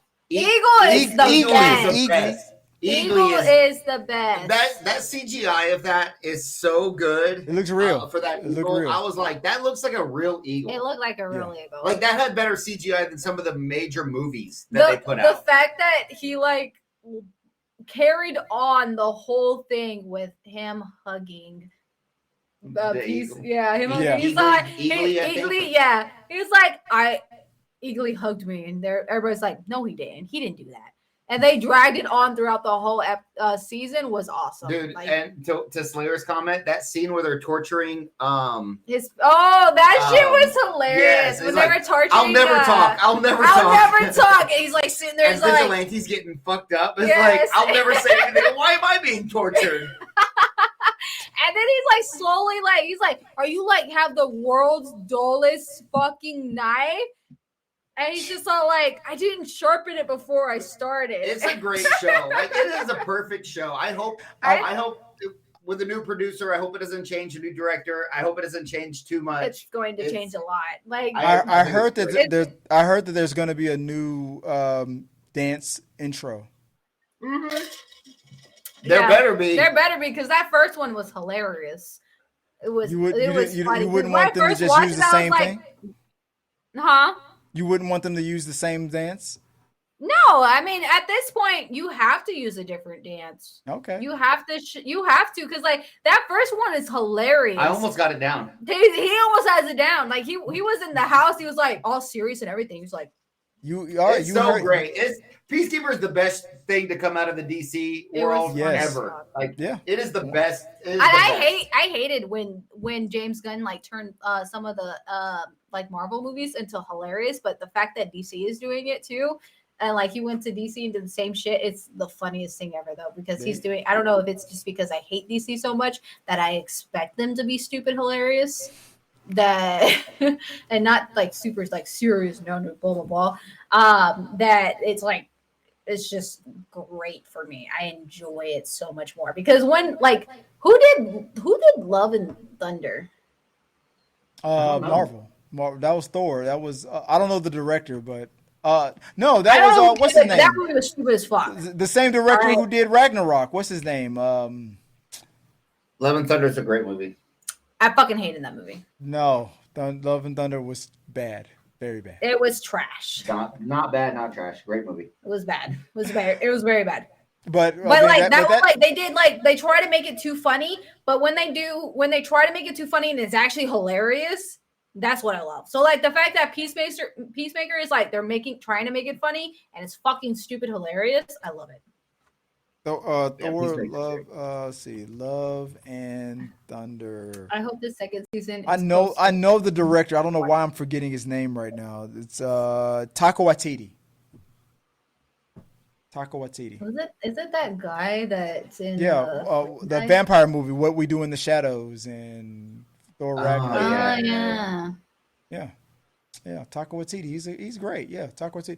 But yeah, so I mean that there we go. Okay, so we ran down all the DCEU movies. We saw what people were saying at the time.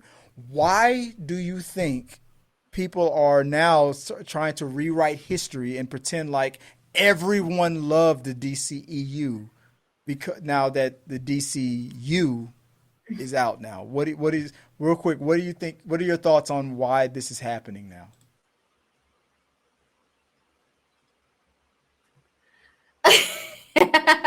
Because the simple answer is because people are seeing like different sides of DCU that they haven't seen before. So now they're like backtracking themselves. It's like kind of like when you watch a movie only one time and yeah, it's basically trying to hold on. Like you watch it one time and you're like, well, this fucking movie sucked. I'm never watching it. But then you go watch it again. You're like, oh, actually, it's not that bad after I said all those things about it.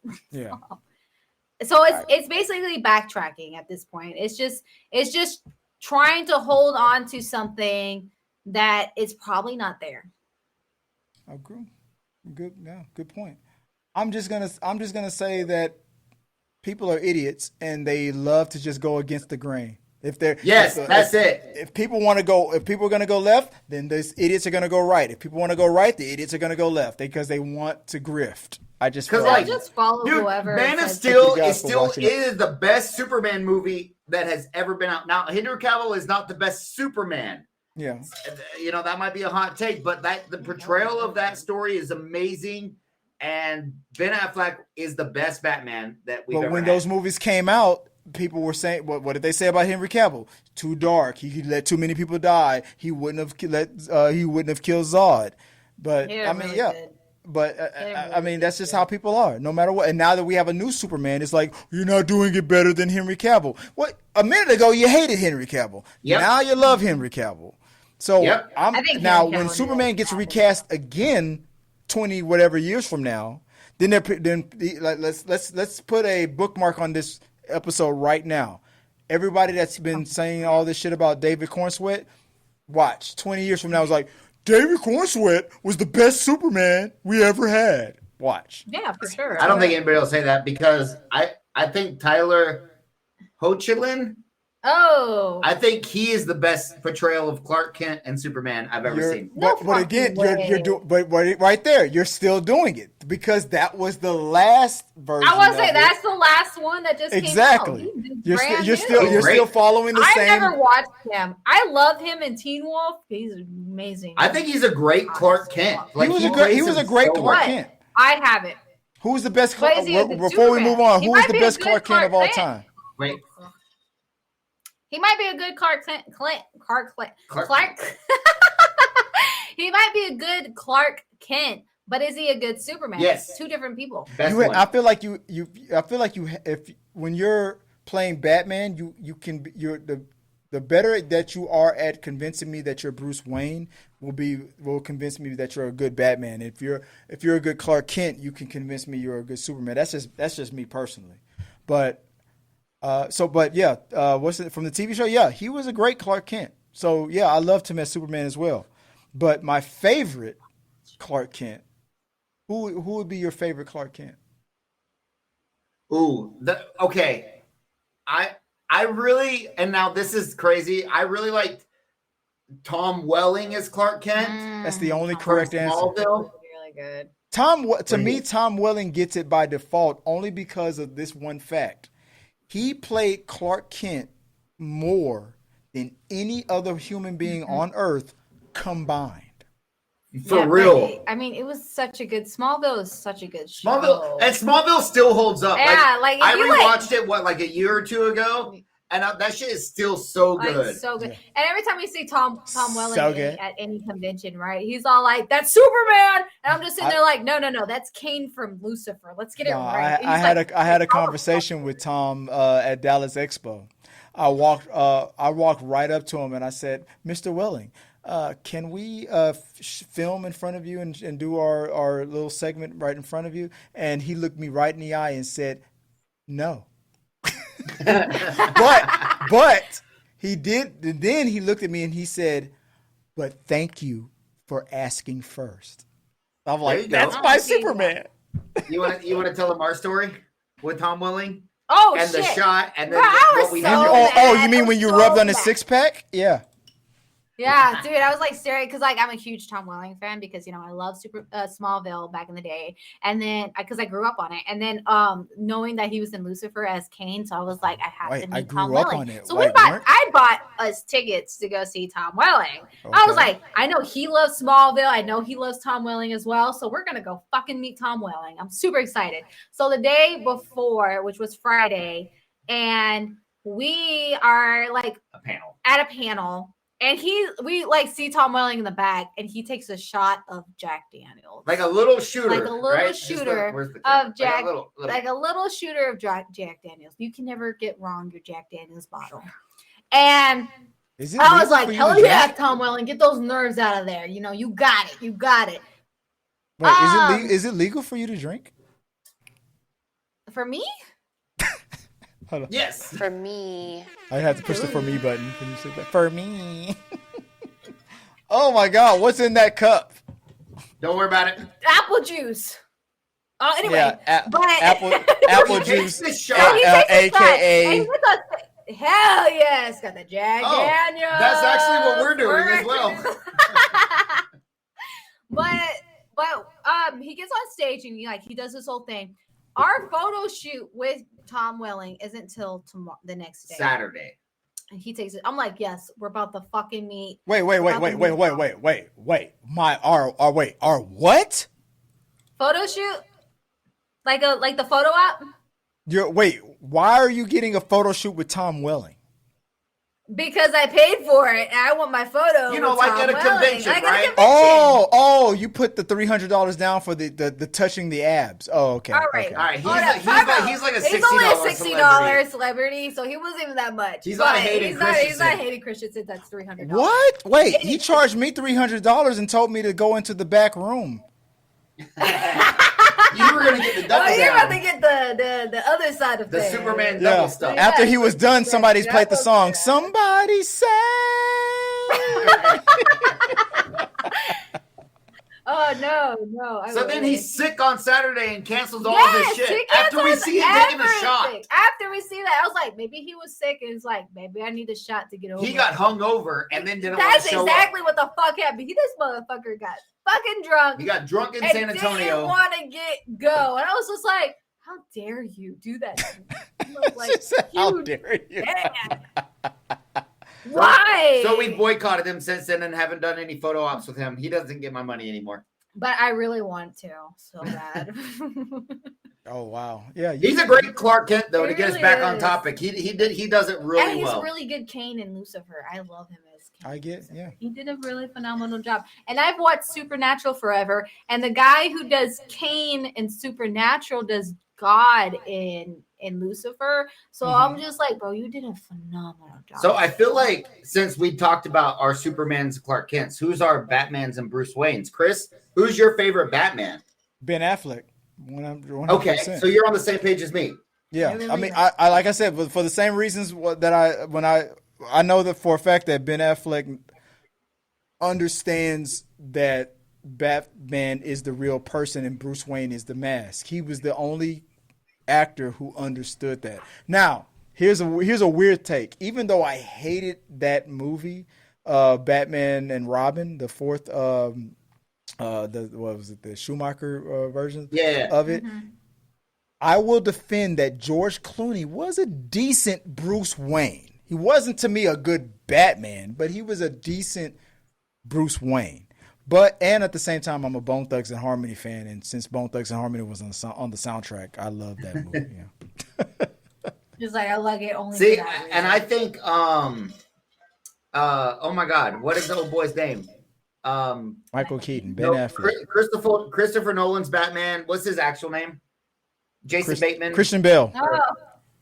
What is it? Christian Bale. Christian Bale is a great Bruce Wayne, in my opinion. Not a good Batman. No. You didn't like the growl. You didn't like the growl. Where is it? Where is she? Yeah. Swear to me. I swear to God. Swear to me. Nice coat, motherfucker. But Heath Ledger did such an amazing Joker. Oh yeah. I mean that's pretty universal. Everybody's favorite Joker. Chris, is that your favorite Joker? Yeah, hands down my favorite Joker. But ironically, Jared Leto's Joker, that one line, my favorite Joker line is, "I'm not gonna hurt you. No, I'm not gonna kill you, but I am gonna hurt Oh you yes, the whole. really bad." That's my. I don't know why that's my favorite joke. One of I my actually did favorite that Joker lines. because I love that. That scene is awesome. I actually did that video just because I love that scene. It's a great scene. It's such a great scene. Yeah. So I'm I mean, Jared Leto. I mean, he went a little too far with his Joker. Obviously, Heath Ledger did something with Joker that the only other person. Heath Ledger went way too far with Joker, but he did it so well after going too deep into the character. Pause. That's what she said. Yeah. Yeah, Heath Ledger went on a whole level that nobody should ever go on for an acting role. Just to be clear, like no character is worth what he went through to get himself to that space. Dude, seriously. But Joaquin Phoenix, I have to do it. I guess I have to do a ranking because Joaquin Phoenix.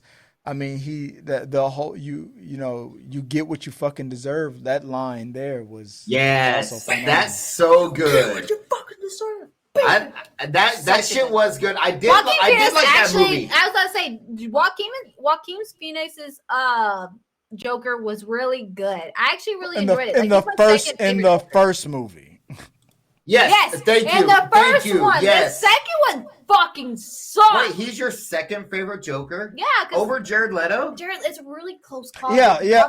I'm the same way. Over Jared Leto, but it's close because it's very close. It's very close because I feel like Jared Leto was robbed because I still stand by what I said earlier in the stream that if they would have made Suicide Squad focused on Jared Leto being the main villain instead of that supernatural villain, it would have been a better movie.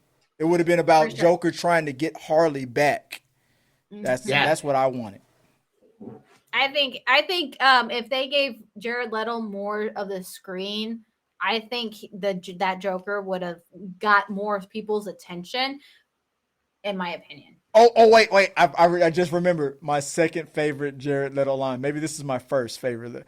When the rapper Common was in the bar in the nightclub, and he was like, "I don't want no beef," and Jared Leto was like, "You don't want no beef? You don't want no beef? You don't want no." That's one of my favorite Joker line. You don't want no beef? You don't want me?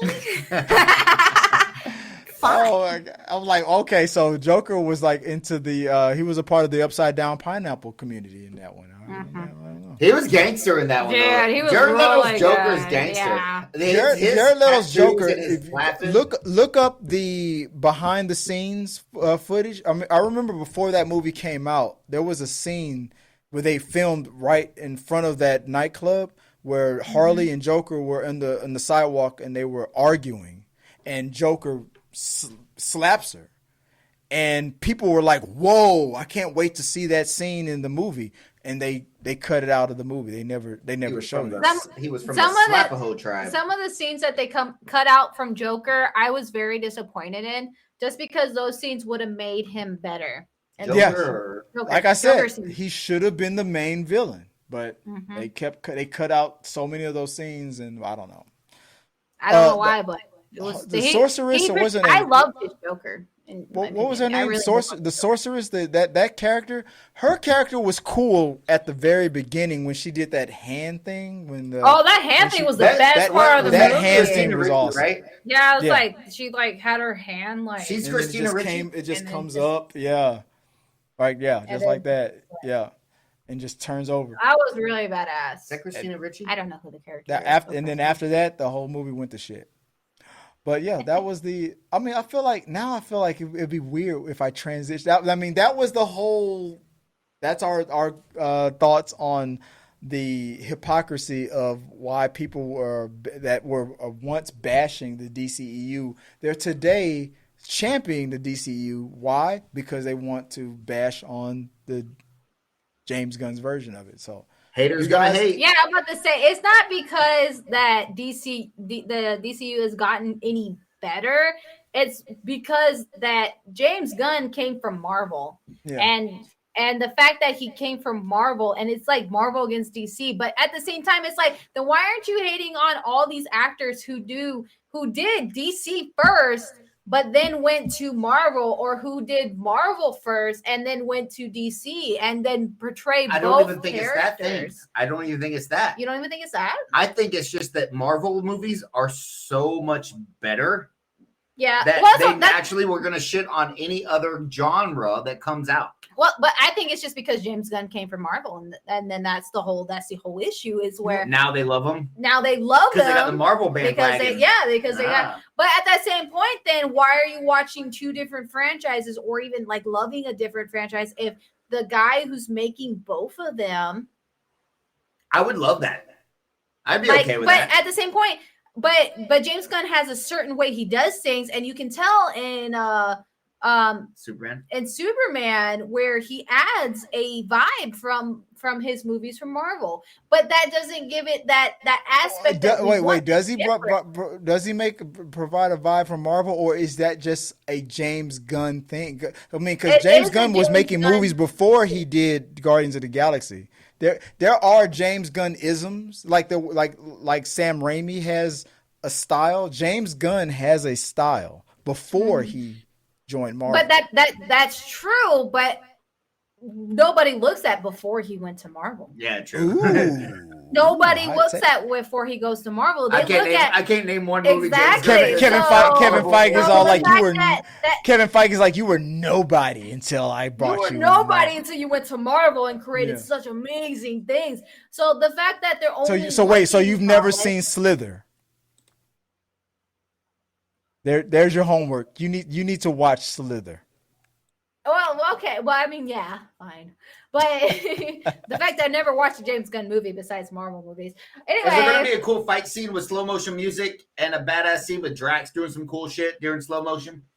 That's what I'm saying, though. Like, they gave the vibe. I know that that's his style, but the fact that it's a DC and Marvel, he shouldn't have done the same style. That he should have gave it something different, because now it's like, well, what's the difference between Marvel and DC at that point?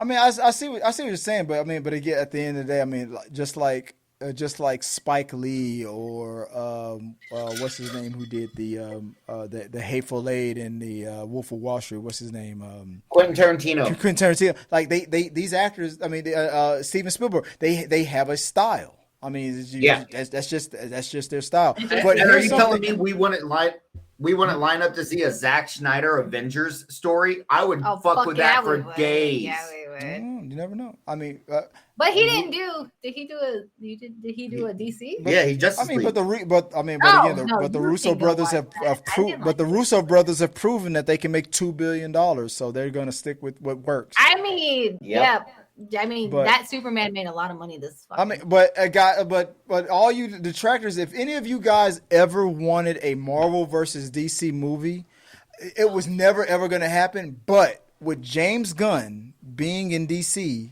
and having friends in Marvel, it's never going to happen. But the possibility is closer than it was before that. Okay. So speaking of which, have y'all seen that lineup for Secret Wars? But wait.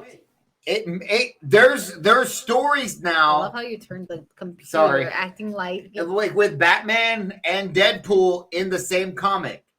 So the stories are being developed with these characters in these major crossovers. Yeah. Oh yeah. There's a bunch of comic. I own a bunch of crossover comic books between Marvel and DC. It was called an amalgam. There's a bunch of stories that they could use. It's just that Marvel and Warner Brothers and Disney It's too complicated. They'll never. The Sony Marvel deal was one thing. Warner Brothers and Disney will never.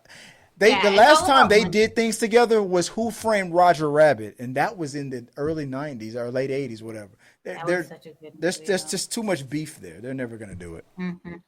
That's too bad. They're ruining a bunch of good opportunities. But I feel like James Gunn. It may never still happen, but we're closer than we were before. I think James Gunn could. I think if they really thought about it and it came down to it, based off of money, they would. And if James Gunn can prove that point just because he is such good with when he was with Marvel and the fact that he did DC and made pretty good money on the new Superman movie, I think it's possible. On because paper, it sounds good on paper, but here's the problem. So now the lawyers have to get involved, but that represent both sides. Now here's the question. You have a scene where Spider-Man is here and Superman is there. The DC lawyers are here. The Marvel lawyers on the other side. How much screen time does Spider-Man get? How much screen time does Superman get? Who wins the fight? Superman, Spider-Man. The argument. And they're like, "Oh, Superman should win." No. That's the argument. But then the Marvel lawyers would say, "But Spider-Man made almost $2 billion." Yeah, but if they really wanted to go off comic books, though. No, that's not what lawyers' jobs is. The lawyer's job is to represent their client. That's true. It's the same when the Fantastic Four came out. Right there. You see that, and that's what I tell people. That's what you're gonna face when the question of DC and Marvel meet.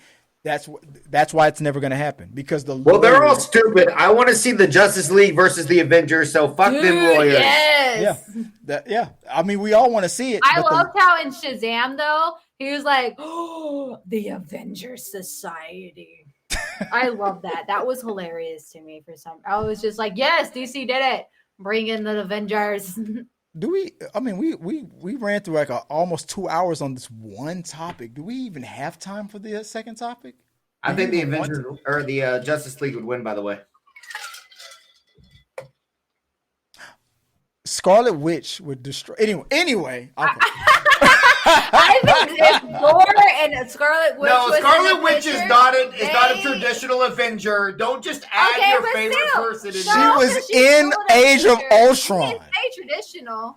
The main six. Age of Ultron. No, she is an Avenger. In Age of Ultron. I mean, like the first Avengers movie core versus like the Justice League core. Okay, but if you think about it, they have Thor, they have the Hulk, and both of those are fucking. They have a Superman, bro. She's an Avenger. Thor is a god too. Thor is a god. Superman is a god. You can deny it all you want. She's still an Avenger. She is an Avenger. In the second movie. All right, what's next? Sorry, we'll for hours. We'll sit here and argue this forever because Superman is crazy powerful, and then you did what she always does, Chris. You mentioned Scarlet Witch, which agreed. She's crazy powerful. She can do crazy shit. But I'm like, Superman, bro, Superman. It is always about Superman. I mean, there's the six pack. There's the 6-pack of kryptonite. There we go. You can't get that. It's more like an 8-pack. That's also my kryptonite too. That's why I can't get a 6-pack. Ooh. All right, so before we go, and I'm going to get into the last couple of comments that I see here in the chat before we go. But there was other topics. I knew this topic was going to go long. I didn't think it was going to go 2 hours, but that's crazy. Something else that hit the news real quick was the notion that some people predict that the upcoming Supergirl movie is expected to beat Spider-Man Brand New Day, Tom Holland's 4th Spider-Man movie, in the box office next July. Real quick, what do you think? What are your thoughts on that? Supergirl beating Spider-Man? I disagree. Who's producing Supergirl? Do we know? Do we know who's producing it? It depends on who's producing it. Because Supergirl, Warner Brothers? I don't know. Well, yeah, that's the producer, Warner Brothers. Introduce Supergirl, so how James Gunn is producing Supergirl. I understand that he introduced Supergirl and the end of Superman, but I fucking hated it. It's the same. That's the exact same Supergirl. It's going to be her. Yeah. I don't think she will do good as Tom Holland. Crazy. Like going back to Tom Holland, the fact that I seen more shit on Tom Holland's suit when it was released, blowing up my feed. Yeah, the fact that Tom Holland's suit was more popular than Supergirl's whole end scene for Superman gives it pinpoint blank. Well, no. A couple months ago, they did show set photos of Supergirl too, but for your point, But it didn't have the same It did impact. not go as crazy as Spider-Man Exactly. This Super is crazy. Suit. But if you see a Supergirl cosplay, it is not as popular as a Spider-Man cosplay. Yeah. Yeah. Tom So Holland. Tom Holland has proven himself as Spider-Man 100% since agreed. he became Spider-Man, and especially since the three of them came into the last Spider-Man. The three of them. Yeah. Oh, okay. And Like No Way Spider-Man's Home. next movie Yeah. is going to be fucking phenomenal, and everybody knows it. Well, this is exactly what this person said. Okay, I'll read it real quick. The box office analyst who reported predicting that Supergirl could outperform Spider-Man Brand New Day is Luis Fernando. Numerous news outlets, including IMDb. Oh, by the way, T3 Media Studios is on IMDb. I don't believe. I'm gonna sidebar real quick. You don't have an IMDb page, but I will create an IMDb page for you, and I will put you on IMDb because you are a superstar. By the way. Oh. Thank you. That's very sweet. And because I said that today, that means I'll probably get around to it like in 6 months. I don't know. Anywho, That's like my schedule. numerous news outlets, including IMDb, Instagram, and Threads, have cited that his prediction that the new Supergirl film could be a fresh and exciting draw for audience, potentially outperforming the last Spider-Man installment. He notably drew parallel to the 2017 box office success of Wonder Woman over Spider-Man Homecoming. Look, okay, I'm gonna go along with what you guys said, and here's why. The last Supergirl, okay, that cameo that this Supergirl made in the last Superman movie, that was funny, and I know that this Supergirl movie is going to be a completely different tone of the Superman movie. This Supergirl that we're about to see, she is broken. She was meant to protect her baby cousin Kal-El. She comes to Earth, finds out that Kal-El is fully grown and doesn't need her. She purposely goes to planets that have red suns so she can get drunk because she's fighting like depression and things like that. This Supergirl movie is going to be way different from what we saw with Superman. So I'm not worried about that. But the last Supergirl movie we had was in the 80s, and that was a flop. And a flop so bad that Christopher Reeves was like, no, I'm not going to be in this movie. Yeah. They wanted him in the movie, and they were like, no. But we've had the last three Spider-Man movies with Tom Holland, they kept building and getting better and better. The very last one almost made $2 billion. If China would have let it in their theaters, it would have made $2 billion. This is wild. This whole notion that Supergirl is Fernando, is that what you said? There's again? no way. And now I'm glad Ariel's back, right? Okay, you take the hot seat. People want to No. She's gone. You come. Yeah, you stay. Go ahead. Okay. Finish that thought. Wait, let me squeeze in here. Okay, so this is wild. First off, and this is going to sound bad, and I know how this is going to sound. Supergirl is woke. No. Nobody is paying to see a woman superhero movie. Madam Web, Miss Marvel, or the Marvels. Captain Marvel? The Marvel movie, right? Like Captain Marvel? Captain Marvel? Captain Marvel made $1 billion. Well, Captain Marvel's different. The first one was good. Yeah, so Captain Marvel was different from this Supergirl could be good. This Supergirl movie could be good and be better as well. It's just that it's not gonna. Spider-Man, I feel like Spider-Man, it's gonna do better. Why? Because the last installment almost made $2 billion, that does not mean that this new movie is gonna make $2 billion. But the potential. That's not what we're saying at all. So if you think about it, women superheroes suck. What? Oh, I thought we were just saying women superheroes suck. Slow down. No, they do. Name one good one besides Scarlet Witch. Captain Marvel. Yeah. Okay. Yeah. But that's only because they have shitty women actresses. But anyway, when it comes to realizing that a superhero is Amber Spider-Man. Heard. No, Spider-Man sorry. is Sorry. huh? I was like, yeah, Amber Heard.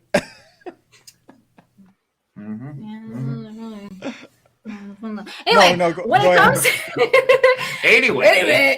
anyways, when it comes to like trying to figure out if the next movie is going to be better, yes, the only reason really why the last Spider-Man movie really did good was because they had all 3 Spider-Mans in it, and everybody was super excited for it. And Well, yeah, it was an event film like Avengers. It was an event. Yeah, Yeah. that movie was great. So that's the whole reason why it did good. But you got to think, not every parents takes kids to go see a superhero movie. Yeah. A lot of kids don't know who Supergirl is, but a lot of kids do know who Spider-Man is. Right. Even if they got the character wrong and described them as Deadpool, they still think Happens he's all the time when I'm wearing Deadpool. They still think he's Spider-Man. Everybody thinks I'm Spider-Man. So the fact is that no matter what character you're looking at, especially if he's fully face covered, everybody's going to take Spider-Man. Wait, So- hey, I'm sorry. Side note. Jeremy, was 2 years ago in Dallas Expo, was that you who, when I did that interview and you came, I did an interview with somebody and then there was a Deadpool that kind of came in, got into the shot in the middle of my interview and I went, as Ruby Rod, I went, bzzz. Was that you? That was the Dallas Deadpool. I remember that. was TJ. Oh yeah, that was Dallas Deadpool. Never. Oh, my bad. that Sorry. was the Dallas Deadpool. That was My TJ. bad. No, you're good. He just started doing Deadpool last year. Yeah. Okay. And I don't even think you went as Deadpool. No, you didn't start going to Deadpool until Big Texas Comic Con. Mm-hmm. Okay. And, Okay. that's So where we okay, met you're not. you So guys. you're not Dallas Deadpool. Nope. He's ATX Deadpool. My bad. Thank My you. bad. I'm sorry. I mean, Oh. same suit though. Go ahead. Well, Finish your just thought. I'm sorry. I broader- interrupted real quick. I was just making sure. Anyway, Spider-Man's going to do way better. This guy is crazy. Guaranteed. Clip it. This is going to be a thing. There's no way that Supergirl is going to do better than Spider-Man 4 with Tom Right. Holland. I mean, I agree. I mean, I'm not saying that Brand New Day is going to make $2 billion, but because of the fact, even though they had 3, I know that the 3 Spider-Mans aren't going to be in this one too, but the fact that the franchise got near $2 billion means that the franchise has potential to hit that number. Supergirl has never come anywhere near that. There is no universe where Supergirl is not going to be that person who does But it. you missed it. His point, I do like the red sun and the red kryptonite style of Supergirl when she came into the end, because that's a fun, different take that a lot of people don't know what the red kryptonite does to Superman and that style. Oh, of the red character. sun, So yeah. That is fun. Okay. So depending on there's always Girls outliers. on Wild Supergirl.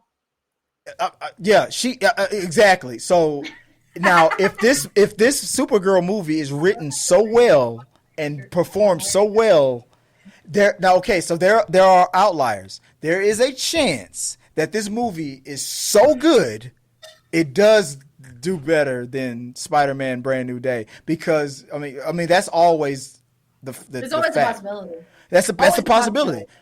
I mean, I love her in game. I love her in what's that show she's on? She's on House of Dragons. That's where she's from. Yes. Who is it? Wait, who is it? She's That's the her- young that's woman what from House of Dragons. She's We from only House of we only Dragons. got through 4 episodes of House of Dragons, so and then we were just like, lame. we're done. It's so Oh, yeah. boring. It took forever. We were comparing What? it so much to Game of Thrones. You didn't like the hot uncle niece action? No. That's her. That's her. Hot D. I don't call it House of Dragons. It's Hot D. Oh yeah, that is her. Now I'm looking at the face. Oh God, terrible actress. What? How dare you? That's my Supergirl. The fact that I did not enjoy the show and only watched 3 episodes, sir, terrible episode. Terrible. If we don't watch you're it gonna by have to the give. third You're gonna have to give episode, we are the not niece. going to watch it. You got to give the Alright? niece uncle action another chance. Okay. Enough Uncle Action agree. here. Yes. Well, okay, so we did agree that we probably should try to give it Millie another chance. Millie Alcock, is that her name? Millie I think so, something? yeah. Yeah. You know the actress's name? Yeah, Supergirl. Don't care enough. I don't give a fuck. Look, I mean, I don't know much about the Supergirl Woman of Tomorrow comic book, but from what I've heard, she's in a total different headspace, and that's why she's going. That's why she's like more of a party girl, and she's going to planets where she can get drunk because she's trying to like disassociate herself, and maybe she's depressed. I think they're gonna. There's potential there, but it's not gonna make more than Spider-Man. That's just no, for sure. So here's something that came up on our chat. In Ariel's chat is so they're talking about the Punisher and Hulk, like the main Punisher and Hulk being in Spider-Man. right. Like, dude, if you get what not John Farva, John Berthel. the original Punisher. Everybody knows the original Punisher. If you guys know Punisher, if he's in it, Sean from if we all know Sean from Walking. Uh-oh. What happened? Did we lose you? Loopy Lopez. There we go. We got you back.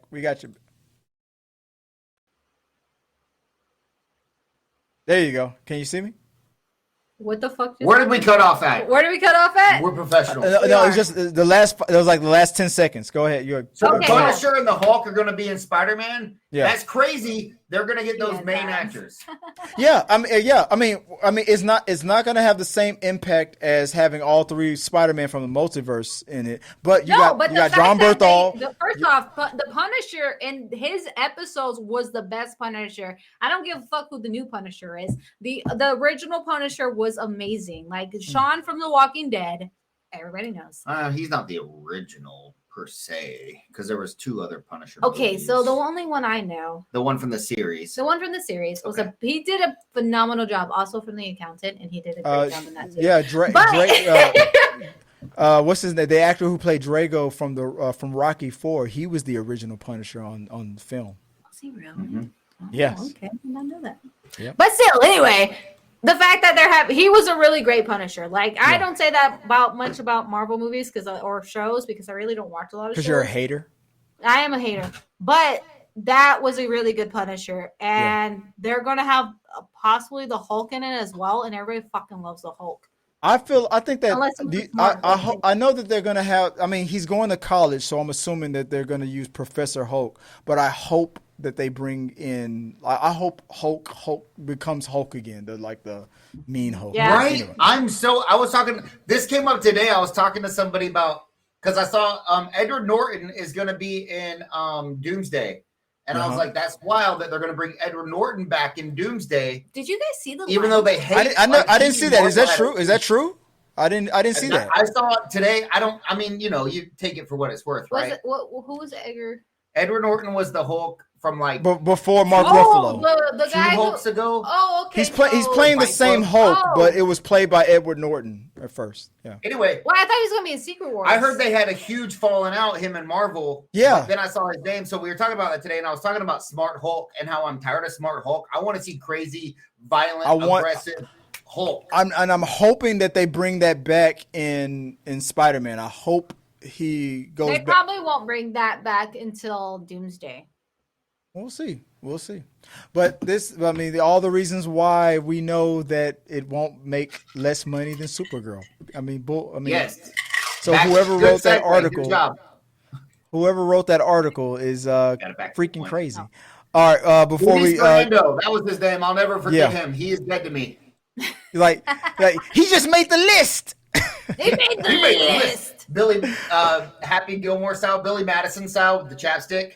Yeah. Oh, yeah. I remember that. Before we sign out, we have Ricky Buzz saying James Gunn went crazy with this. My favorite entry of the DCEU.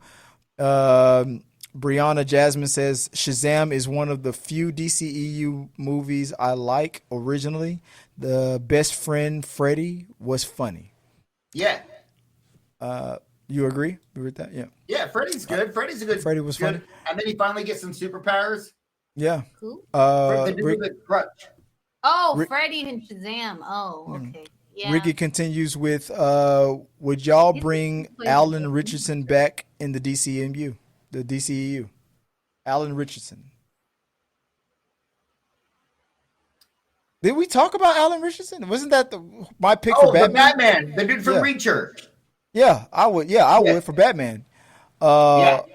He said, "Oh, Brianna Jasmine says I walked out of Barbie. Oh no, she questions you for walking out of Barbie."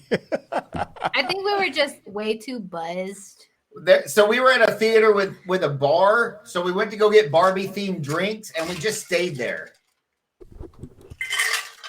We let the kids watch it. I am Knuff. I am Knuff. I am We Knuff. will not disrespect the Barbie. I don't know if you knew this, but I'm going to be honest with you. But you are not enough. You are more than enough. Oh, she brought it back home. She brought it home. He's like, how dare you? Anywho, Silent Air was good. last comments was I agree with Blue Beetle being generic, and boo this man Tom Welling for not letting you film. Oh, when I said that, when Tom, he's still in his Clark Kent mode, still thanked me for being polite, so I give him a pass. Oh, He was lying to you. And you know, Tom Welling seems like a good dude. If you guys follow him on Instagram, he seems like a good family dude. he's a good dude. He told us that contractually he could not allow himself to be filmed without us like prior agreements. But we still filmed anyway, and we still had him in the background. We still did it anyway. So it's like, sue me. So like that guy asked me and I told him no and he still did it anyway? How dare he? Yeah, I don't worry about consent when you're a celebrity. You work for You me. gave up all consent when you're already on film. That reminds me of this video I seen today. Uh-huh. When you're a cosplayer at a convention, right? And you just now sit down, you take all your stuff off, and you try to start eating. Oh, don't get me started. And then the fans come up and like, can we get a picture when all your stuff is off? Maybe just do a lap, do a quick lap, come back when we're not taking a little break. right. They're eating at our table. All right, nobody ever fucking does that anymore. They're And if you still do you that- could be like this. You could be like taking a bite. Can we get a picture? Like, what? I don't even No, have my that's shit never on. happened. No, that's I where was people in start full being I rude, was like in being full fucking- Ruby Rod cosplay and eating a hot dog. Nobody bothered me then. I've never had that, and I'm an amazing cosplayer. All right, let's Master- You're average at best. She's a master levels champion. sir. Masters. Sir, it says you're one cosplay that nobody fair- really knows anymore, Mr. Fifth Element. Fair enough. I know the yeah. fulfillment. This is a great movie. I said nobody really knows anymore. You're supposed to just You're right. Terrible cosplay. In all reality, guys, I am a novice. I am a beginner in comparison to Lupe Lopez. She's the expert. I'm a freaking nobody. But when I'm I'm still a Ruby nobody. Rod, In all honesty, I'm still a nobody. That's not what all those trophies say. I agree. Just 3 years in, I'm still a nobody. I agree. But when Let's put that in I'm perspective. These Ruby people have been Rod, doing this for 15 plus years, and here I am at 3 years. yeah. But I am a nobody. But when I'm Ruby Rod, I'm a fucking god. Dude, not like your voice when it comes to portraying that character though is really good. Hands down. Kobe, sweetheart, what was that? It was bad. It had no fire, no energy, no nothing. Yeah. Exactly. Thank you. Acknowledge me. Does really well. Acknowledge really, me. really Yes. well. Thank you. That's right. Damn right. But no, guys. I wish, you know what, and I will be returning as Ruby Rod next Saturday and at NostalgiaCon here in the George R. Broncos Convention. You guys won't be here for NostalgiaCon, will you? Uh-oh. No. Shit. Oh, okay, no. I feel like we have something that we Next weekend? This Yeah. weekend? Not this weekend. Next Saturday is there's NostalgiaCon. It's we gotta rest for Dragon Con. wait, when's Dragon Con? What's Dragon Con? No, when is it? The 29th, The following weekend. Ooh. 29th through the 3rd, All 2nd, right. 2nd, 1st. Okay. I lied. It's the 28th. It's a 5-day con. Uh-huh. So it's the 27th. What, wait, 5 days? What the? Nobody works? Yeah, it's Thursday through Monday We're not going to be there Monday. or Thursday. So you get a Friday, Saturday, and Sunday. We're gonna be there That's Thursday. it. I thought we were gonna be there Friday. Thursday we leave. Or no, We're gonna be there Friday. Oh shit, I don't know. I don't remember. Is this now. Imagine Maybe I'm wrong. Dragons? Maybe it's performing? Friday through Monday, but still, it's still a 5-day con. You say, is this a concert performed by Imagine Dragons? That'd be smart to get. That'd be really pretty. I mean, their lineups. So I really Imagine don't Dragon actually is not a good band. I don't understand how some of their songs are good. No, I don't they're not a understand good band. how this con is such a high rated con. If I'm being honest, Is it in Dallas? Where is it at? It's in Georgia, right? Hotlanta. Atlanta, Georgia. Hotlanta. Hotlanta. It's wow. still Georgia. You got to say Hotlanta. Okay, it's still and they're Atlanta, flying you Georgia. out? The fact that this is all I hear about this con ever is about its parties. Never about the con itself, but about the after parties every day. The strippers. I don't know what happens at this con. But this Jeremy is my nodding first like, time going, yeah. And I know a lot of people. Well, I know they have themed days. Like, I think last year they actually had like a bunny day. Mm-hmm. And there was a bunch of girls dressed as Bunnies. Playboys. Mm. So whores. It's the more you explain, the more sus it gets. But I mean, this is our first year going, and it's probably going to be our last year going. I know a lot of people who are like, we go every year. We always like share a room and all of this, blah blah blah. And it's just like, but Nice. why? It's really fun, but why? The after parties are amazing, but why? Like, what Because about the there's con Jack itself? Daniels. It's a hotel. Hmm. Like the con itself is a hotel. It's a 5-story hotel. Well, yeah. I'm very suspicious. I'm very suspicious about it. It's my first year going. We just had Houston Horror Fest, and that's at a hotel. So it's not weird, new that hotel they'll do these bookings at hotels. It's Houston Horror Fest was there as well. Well, I mean, there's nothing wrong with doing it at hotels. I mean, I guess it's good place convenient. to I lose your guess virginity. No, I'm kidding. if the lobby is big enough, I guess. I mean, well, okay. I cut this out of the show because for time, and we flew past time a long time ago. But so real quick, what I'll give my you can if you don't want to chime in, I understand. I'll give my criticisms on the inaugural of Culture Shock. I feel like there's potential there. I love their logo. I love their style. There's potential. I feel like we could convince them if we could help them with their marketing. I feel like there's something there. But I also believe that as well. I've never been treated so well at a con as a cosplay guest. Mhm. I've never been treated so well at a con. Like we got Chick-fil-A for fucking lunch. I got treated like an actual guest instead of somebody that's just having a booth there. And most cons are like that for cosplayers. She was like, wait, you're gonna offer us water? Water? Like, what? I got Chick-fil-A for lunch? I'm that important? What? And like we actually got to like hang out with the actors and everything because we're still guests. And they saw that and they're like, hey, you're still a guest to us. Like you get to go into the green room with the other guest. I need your help. I want to reach out to the sponsor, the owner of Culture Shock. I want to convince them. Let's take over their YouTube channel and create a show, a Culture Shock show, starring Lupe Lopez. I want to produce a show with you two going crazy talking about pop culture stuff for Culture Shock.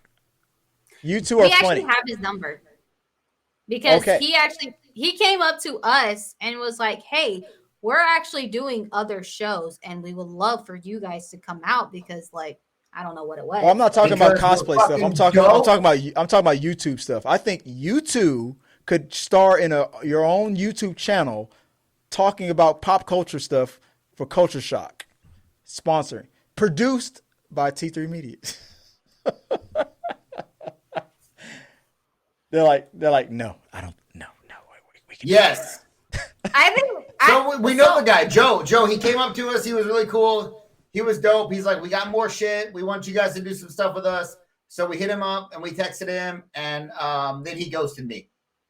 Whoa, shit. he ghosted you. Well, he ghosted our group chat. No, Well, he I ghosted just you. think that Oh, he replied back? Yes. I guess he replied back. You didn't I just see think that message? the whole Culture Shock, the style, I just there's so much potential there, and I hope I want it to do good. well. They Right. were really good. They treated everybody really cool. They had. Here's kind of, and this is going to sound silly and petty, but I look at the marketing on social media. Yeah. Like, do you have good imagery? Does it look sharp? Does it look professional? Yeah. And then I look at the fabric of the t-shirts they're selling. So like they put a lot of money their into this show. t-shirts were good fabric. It wasn't just cheap cotton with their logo like screen printed on it. Like, it was a good fabric t-shirt. That means that somebody's willing to pay for some stuff. And I like that. I like it. Yeah, they're They're investing in themselves. Yeah, they put a lot of. I don't know, like exactly who. Like, I'm pretty sure it was Joe, but whoever put their money into it gave it their all. Like, it was really amazing to hang out with everybody, and like the actors who were there were awesome, and the like vendors themselves was actually pretty cool. Like when we came in the morning, everybody was super happy. It was like, was "Hey, great. good morning, It was a please." good vibe. And it was funny, like, because like we were like actually not like put our cookies into the pot or anything, but we were like the talk of the show. Like, we had people coming to us like, "Hey, we heard you guys were in the military and all this other stuff." Yeah, we were just like, good news traveled fast. I was like, guess. "Damn, okay, I didn't realize that we were the talk of the show." Oh wow, Jeremy, you're former prior military. I'm prime military. He's military. Ow, Sorry. my testicles. Prior and he's current. You're prior. Mhm.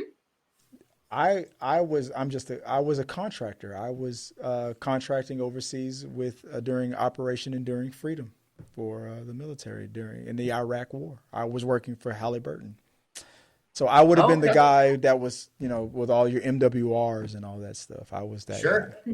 Yeah, that stuff's important, man. Yeah, very important. You don't realize how important it is until you actually like get it. And you're just like, we actually needed that. Yeah. For real.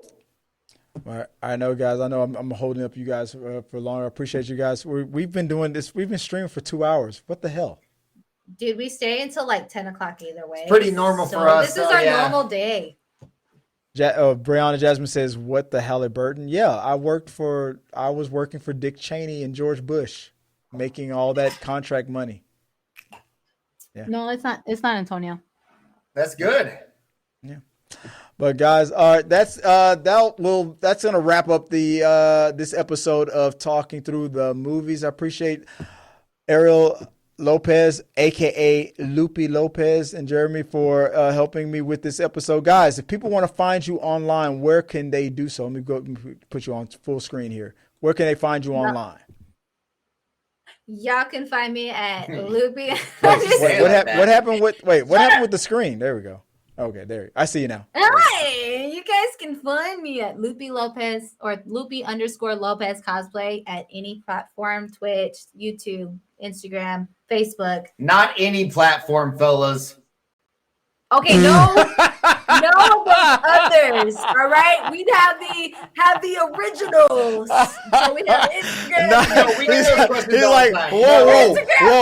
Facebook, He's like, there's one platform you will not find her on. Find me on. All right. I mean, I could do it, but I don't do it.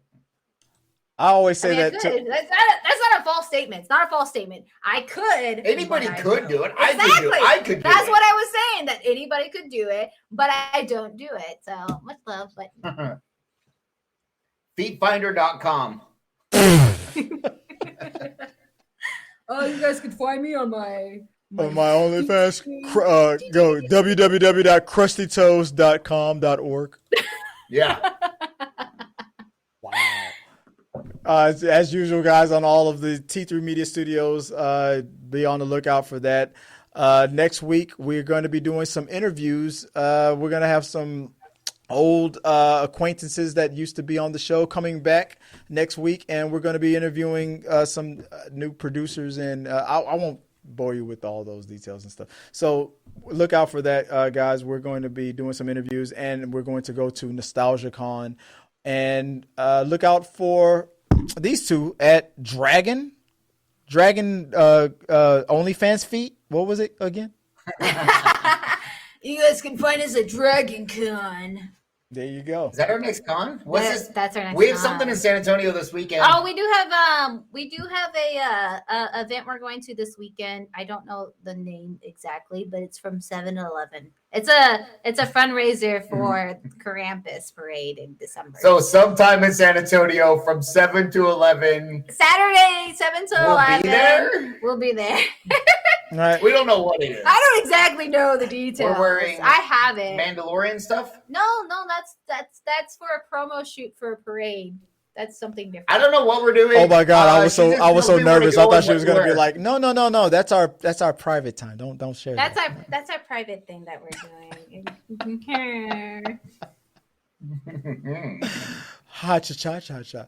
And next week, guys, you'll see me as Ruby Rod at NostalgiaCon, trying to get another autograph from the Red Ranger. He's my target. I'm locked in. I'm targeting him. The Red Ranger, the Black Ranger, they'll be there among other people. That's just Kim Possible, call me, keep me, if you want to beat me. And we're done. Thank you guys for joining us for the stream. I appreciate it, guys. And until next time, have a good one. See you.